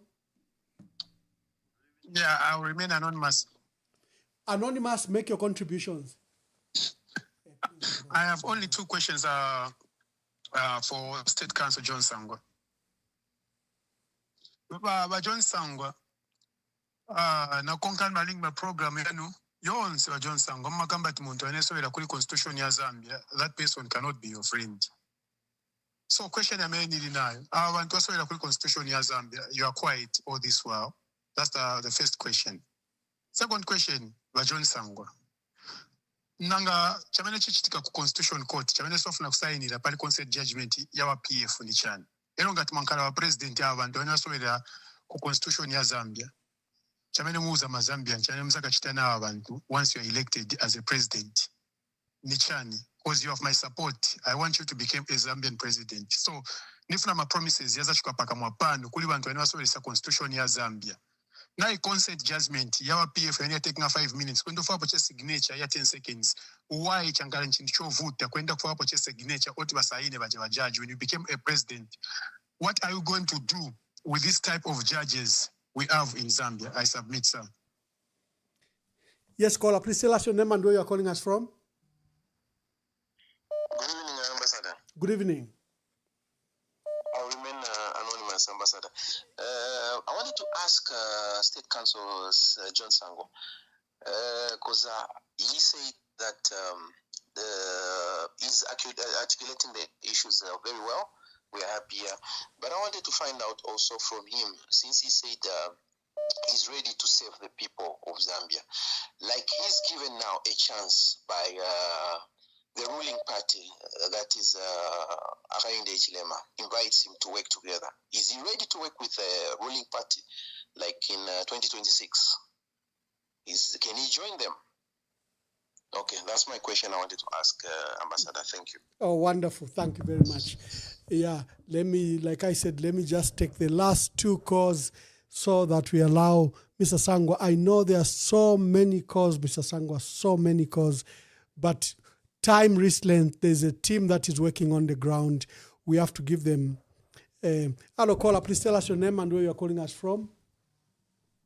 Yeah, I would prefer to be anonymous. Yes, anonymous. Ambassador, thank you for giving me an opportunity and the chance to speak on this program. Yeah, I'm also privileged to say thank you to State Council.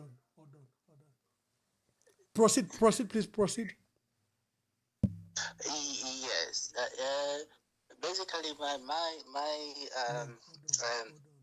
participation will be, one, I would like to ask State Council, as it is, let's be honest and truthful to each other.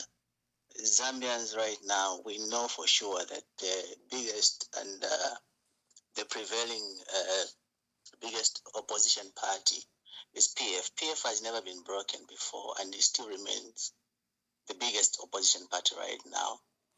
And the members of Patriotic Front, they have been together from the beginning, even after losing the elections.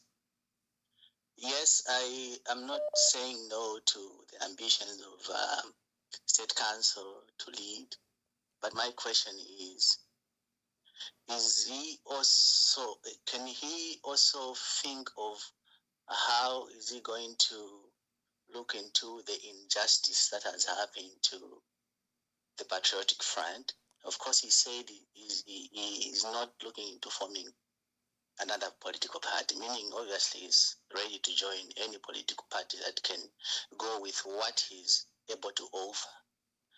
But I feel any meaning Zambian right now should look at the Patriotic Front because it remains the biggest political party in the opposition right now. Thank you, my brother. Thank you. Thank you very much. So is he willing, one, to fight for the injustice? Secondly, if is he willing to join the PF? That is my question to Thank you. Hello, caller. Please tell us your name and where you are calling us from. Good afternoon, or is it good evening, where you are, Ambassador. Thank you so much for this opportunity. My name is Robam. I'm calling from the UK, Manchester. And wow, what a powerful presentation by the State Council. I was paying attention and kept on writing all the good points. I think one thing that I just wanted to just comment was on the issue of the GDP, when the professor called and he was trying to differ in terms of the data there. GDP, it's very difficult because it depends on where you get your information as well. There's a lot of technical limitations. So the State Council was correct, and I wouldn't say Dr. So-and-so was incorrect. So it depends where you get that information. And that's why I think the State Council dealt with that one very clever, but not going in detail. But what I just wanted to say is thank you for the message of hope for the Zambians. And your consistency in delivering the message. I thought the message was going to change, but you've shown the Zambian that there's a new hope for the second independence, and your message of I've not heard you say I at any point, and you keep on saying we, and this is what we need for the second independence. As they're calling it, the renewal of our country. We need all to move together, and we all need to realize that our country needs resuscitating because of the state where we are. And we want to congratulate you and encourage you. It's going to be rough, it's going to be tough, but we are there for you, and we are willing to push this country to the next level and make sure that we can be independent again. Thank you so much, and may God truly bless you for answering the call. Thank you. Thank you very much. This is our last caller. Caller, please tell us your name and where you are calling us from. Hello, Mr. Mwamba, Ambassador. Yes, good evening. You are our last caller. Tell us where you are calling us from. Okay, I'm calling right from, I call me anonymous. I'm calling right from Zambia. All right. Now, let me just pass thanks to you, Council Sangwa, for the 10-point plan. It looks very promising, and you floated it on social media. Yes, it's bound to bring so much hope. It brings so much hope, especially to me. Now, have you floated this idea to other leaders? Because this is social media, and for sure we need to come together where you pitch that new tent, where we erect it together and say map the way forward. Have you floated it to other would-be leaders, really, so that you have something up your sleeve? Or, I mean, people like Makebi Zulu, they haven't yet come out. We see people floating them as leaders of some party or in a way, because we need to move forward. It looks like PF cannot really do much with the time that is remaining. I mean, the name PF. We surely should pitch a new tent, like you have suggested, that can be the only way forward. Please, is there any way to look forward for some kind of meeting where we deliberate the way forward. I rest. State Council, let's begin to wind up. Clearly, Yes. yeah. You can Yeah, answer let the me just say questions, a but few the issue of PF is preoccupied a lot of people, and they think that this has been an assault on democracy, and you can see the appeals literally on you to help on this matter, and then answer the other question. Then I call you to come and make your last remarks. Yeah, there are several issues, but what we are experiencing, and this is what one of the issues I raised, that one of the keys to our survival as a country is to strengthen institutions. Okay? That includes the courts. We need to have faith and trust in our judiciary. Okay? Now, right now, that trust is non-existent. And that is why we have all these challenges. Ordinarily, a matter of this nature, the judiciary should have given it a priority. Okay, so that this matter ought to have been given a priority on the top of the judge's calendar so that it is gotten away with and resolved. Okay, so that parties move on. Now, because of the delays, it has not been given priority, then there's always a problem. Now, the other point is this. Somebody asked me what I thought about the executive being involved in the interference with the PF. Ordinarily, that should not happen. An opposition political party is a necessary evil in any democracy. Okay? And when you are president, you need a strong opposition. Okay, to help you, to check on you. You need another voice to be able to push back, because there are always excesses. There's always a temptation to exceed the parameters. That is why you need a strong opposition to be able to push back so that the system works as it is intended. It is rather unfortunate that there are indications that the executive branch of government has a hand in this particular process, which is very bad, and it shouldn't happen. It should never have happened in the first place. So the answer to all these things that we're talking about, it is about strengthening institutions. The institutions should remain strong, irrespective of who is president. And that is very, very important. We need to have faith in our institutions. So the other point raised was, in this particular case, to do with the PF, they already have lawyers, but if I'm asked to be of assistance, I'm available to try and help wherever I can, because I believe that a strong opposition party is important for the functioning of our constitutional order. Our constitution is structured on the assumption that there will be opposition political parties. And I think another caller asked to say, well, what am I doing about all these things when these wrong things are happening? In the past, I think 1 month, we have filed about 3 or 4 petitions before the Constitutional Court. And one of the issues that we have raised is the need to enact a Political Parties Act. Now, the problems in PF are directly linked to the absence of a Political Parties Act. Now, ordinarily, political parties should not be controlled by the Registrar of Societies. That particular piece of legislation was never intended to regulate political parties. Now, as you know, the registrar is under the Ministry of Home Affairs and ultimately is accountable, responsible to the Minister of Home Affairs.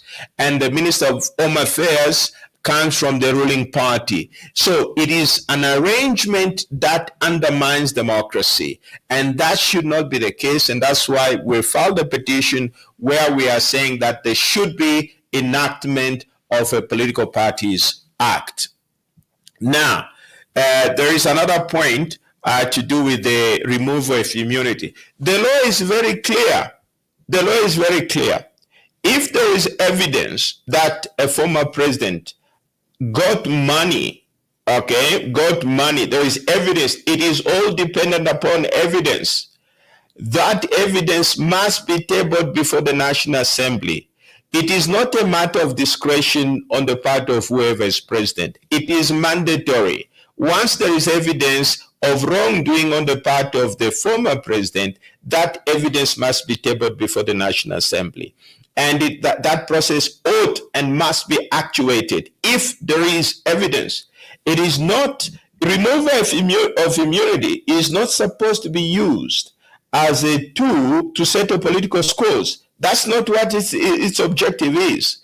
It is to make sure that if somebody broke the law or the president profited, say for example, there is evidence that he looted from the public, he stole from the public, it is no brainer. The evidence ought to be presented before the National Assembly, and the National Assembly should be able to lift the immunity. Everything is about evidence. It is about evidence. I went through the process through which President Chiluba was prosecuted for 7 years. Allegations were made before any formal investigations were even made.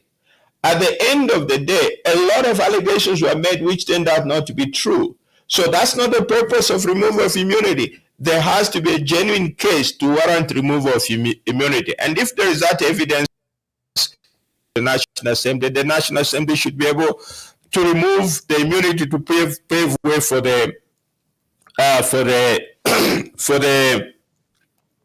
the prosecution of the former president.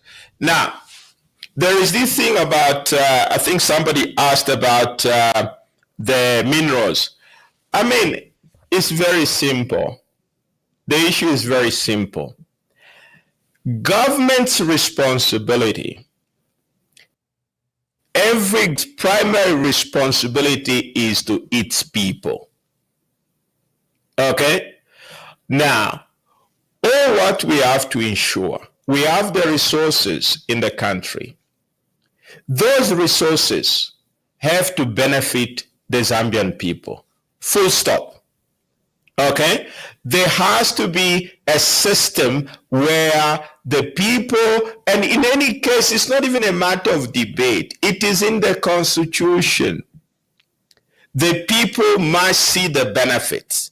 So the first thing that must be done is to pass the law so that people see the benefits of the wealth that is being generated in their province or district. It is a matter of law. Now, one other thing, if the government does not take responsibility for its people, then who is going to care for its people? Okay? Now, government is elected. Those elected officials are elected by the people so that they can serve their interest. I'm a firm believer that whatever deals are made in relation to the minerals or to the natural resources, it has to be a win-win situation. The foreign investor benefits and the Zambian people benefits. If it's not a win-win situation, then that deal is not worth going into. Okay, so that is the way it's supposed to be. We must also remember that these assets will end at some point.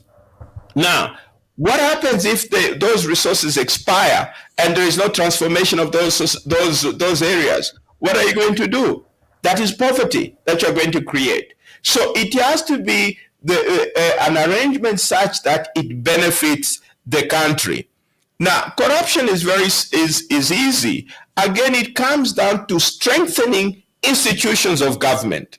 That is what is required. Now, what has happened in the past is that institutions have been weakened. So one of the things that I raise in my 10 questions is that it is our primary obligation to make sure that we strengthen these institutions. That is very important. And that is why I keep hammering on the Constitution. Let's respect the Constitution. Let's respect the Constitution.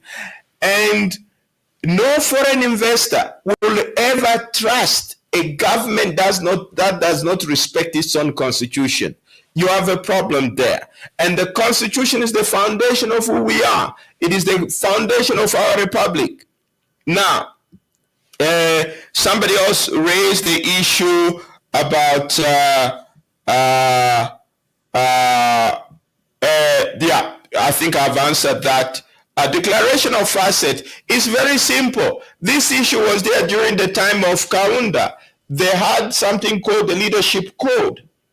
It did not just require you as a public official to declare your assets. It also required your wife and children to be able to declare. If you give property to your children, you needed to declare that. So we already have an experience of that. All what we need to do is to be able to dust up that and improve, update that particular system that is already there. You know, it should be mandatory. It should, even if, let's say, there was no robust legal system, all leaders should, on their own, be able to declare their own assets, because the positions they occupy, it is a position of trust. And that trust begins by being transparent. Okay, so those are things that needs to be done. On the consent order, I've already addressed that. There are a lot of dynamics going on, but if my help is required, I'll be there to help. Somebody asked me, will I work with the current president? The answer is no, I wouldn't. Okay, I wouldn't, because it's very simple. We have differences in terms of values and principles, and therefore I'm looking to join hands with people that I share values and principles with. For that reason, I wouldn't. Okay, and the other point, of course, to note is political funding, political party funding. Ambassador, allow me to say this. The 10 points which I raised are very important. Allow me to explain this last point. Ambassador, I would like to be part of the process where Zambians fund that process. If funds are required for political campaigns, I would like to see a situation where Zambians put in money. Just to give you an example, now, the moment Zambians don't put in money, they don't own the outcome. Now, if I'm funded by foreign or by other people, right, my primary obligation will be to the people that funded me. And as the saying goes, he who pays the piper calls the tune. Now, it is important for Zambians, if it is part of the process whereby Zambians are not able to fund this, it is very unlikely that I'll be part of that process. And the reason is very simple. It's very simple. Right now, for example, I think you and I were talking about this thing. There are people that have approached me to say, oh, we are willing to fund and so forth. I have refused that funding. I've refused. But what I do expect is that the ordinary Zambians should be able to fund this particular exercise. And it's very simple. For instance, if one is expected to win an election, let's take a ballpark number to say ECZ is going to register, there will be, say, 10,000 voters, 10 million voters. And if we have an election turnout of, say, 70%, which means that there'll be 7 million voters. And if you have to win the presidency, it means you should be able to receive about 3.5 million votes minimum. Ambassador, to raise money for the campaign, I should be able, at the minimum, to convince even 1 million Zambians to be able to contribute at least even 100 kwacha. If I can get 100, we can get 100 kwacha from 1 million Zambians. That is already 100 million kwacha. 100 million kwacha at today's exchange rate, that is $4 million. Now, I do believe if we cannot convince 1 million Zambian to donate 100 kwacha a month, or even for over a period of 2 to 3 months, then what it means that the entire experiment is not viable. And it is important for Zambians to fund this, because when they do, They own that process. I like your unique approach. Everyone is looking Yes, for one big Ambassador. funder, one big donor from abroad, No, from they will the own minds, you. from the business community. You are saying No. Zambians must fund it. That's revolutionary in itself. Ambassador, 100 kwacha a month. If I can convince Zambians to donate 100 kwacha a month, then the entire process is a non-starter. Now, the reason for that is to be able to get Zambians to begin to believe in themselves that we can do this. Okay? We have this mentality where we think only foreign money can develop this country. We have to start by funding our own election. Okay? And I will also put my 100 kwacha there.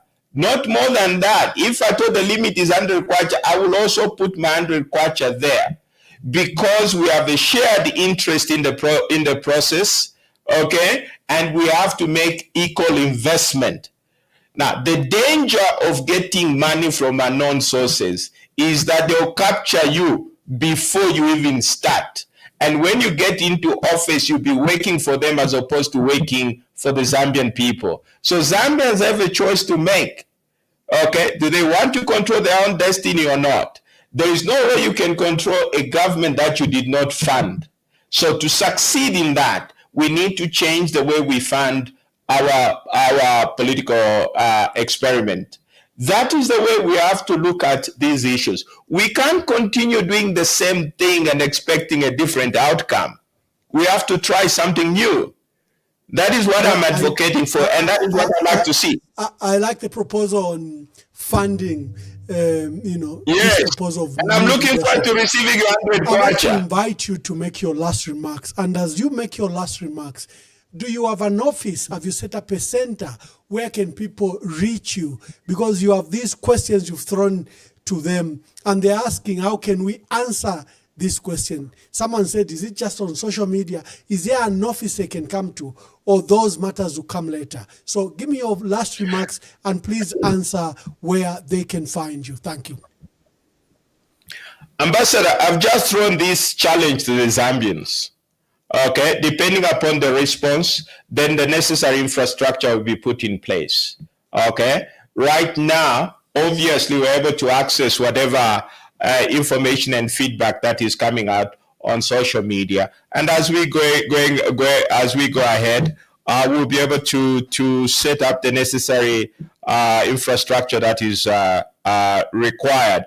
Like I said, you can't set up a tent unless you know it's coming into the tent. The same thing with these offices, unless you know for sure or for certain that something is going to materialize, then it becomes pointless.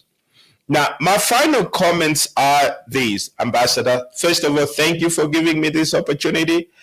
And I just want to say that I'm a firm believer in the Constitution. That is my commitment.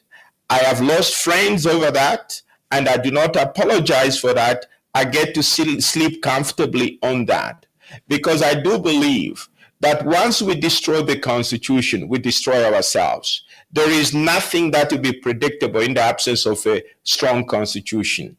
Somebody asked me, if I may just answer this particular question, what is it that I'm likely to do, given that rare privilege to be of service to this country?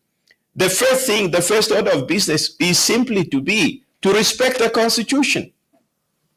That is, it begins and ends there, to respect the Constitution and not to interfere in the functions of the other institutions. Allow other institutions to operate as they ought to be. One, to ensure that the executive branch is fully aware of its boundaries, not to exceed those boundaries.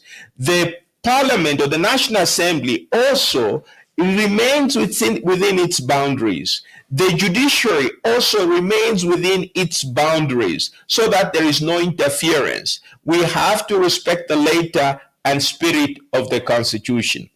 Now, let me end by saying that I don't claim to have all the answers, okay? But I do believe collectively, together as Zambians, we can transform this country.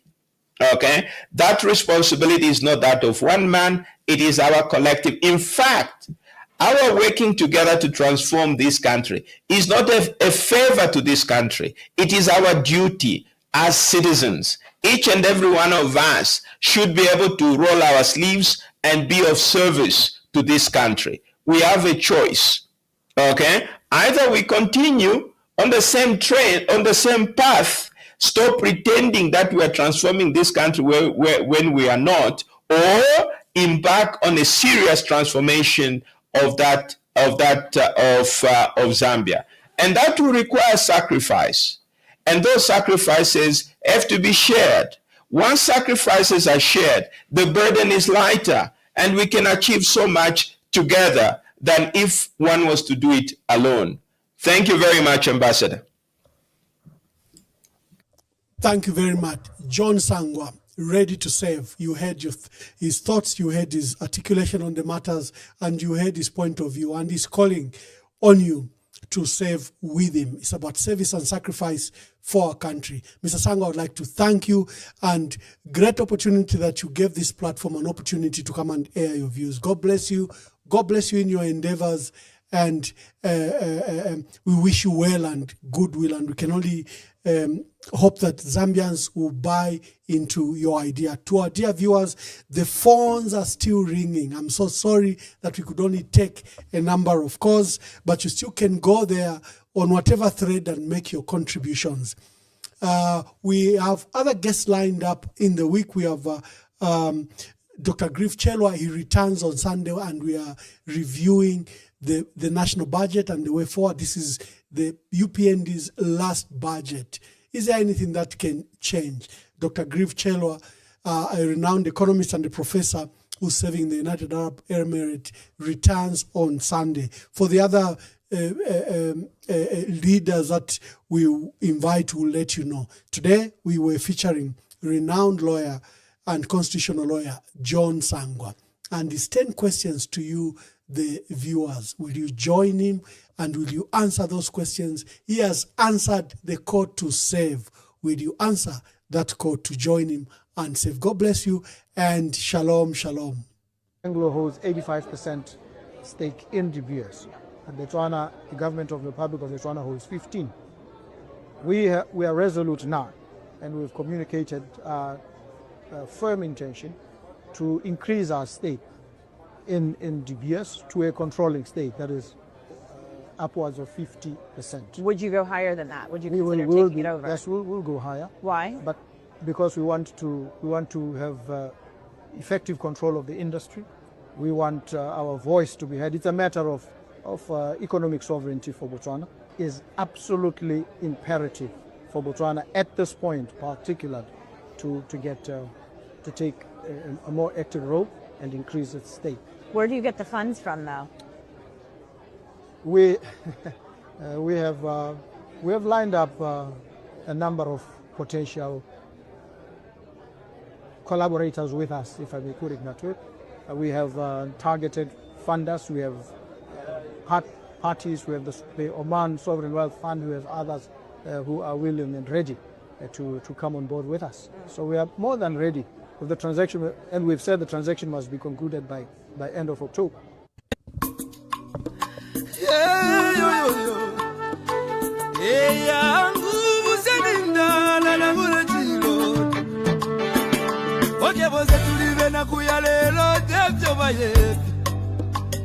amitapendwa ya vintu ifisumbe vyotwa kula kwivukisha kana depotimo wimbo watemenwa katongi abazunga batita katongi nakula kwivukisha kateka kaibukuvuna kapona neseko syove pamenso yangu maume baya kiyaba maume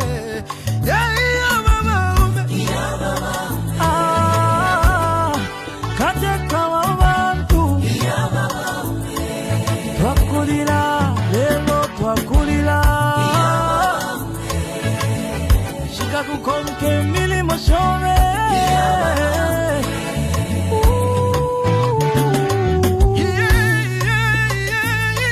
yeah baba ale shile eti kume mokulo ndolola abale lilo mwingi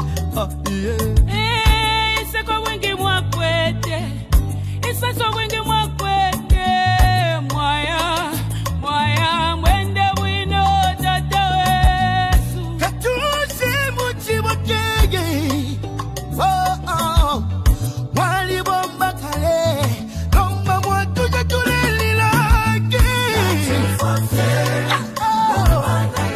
mpanga chiba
mama, utituala basiani, chagua katuse.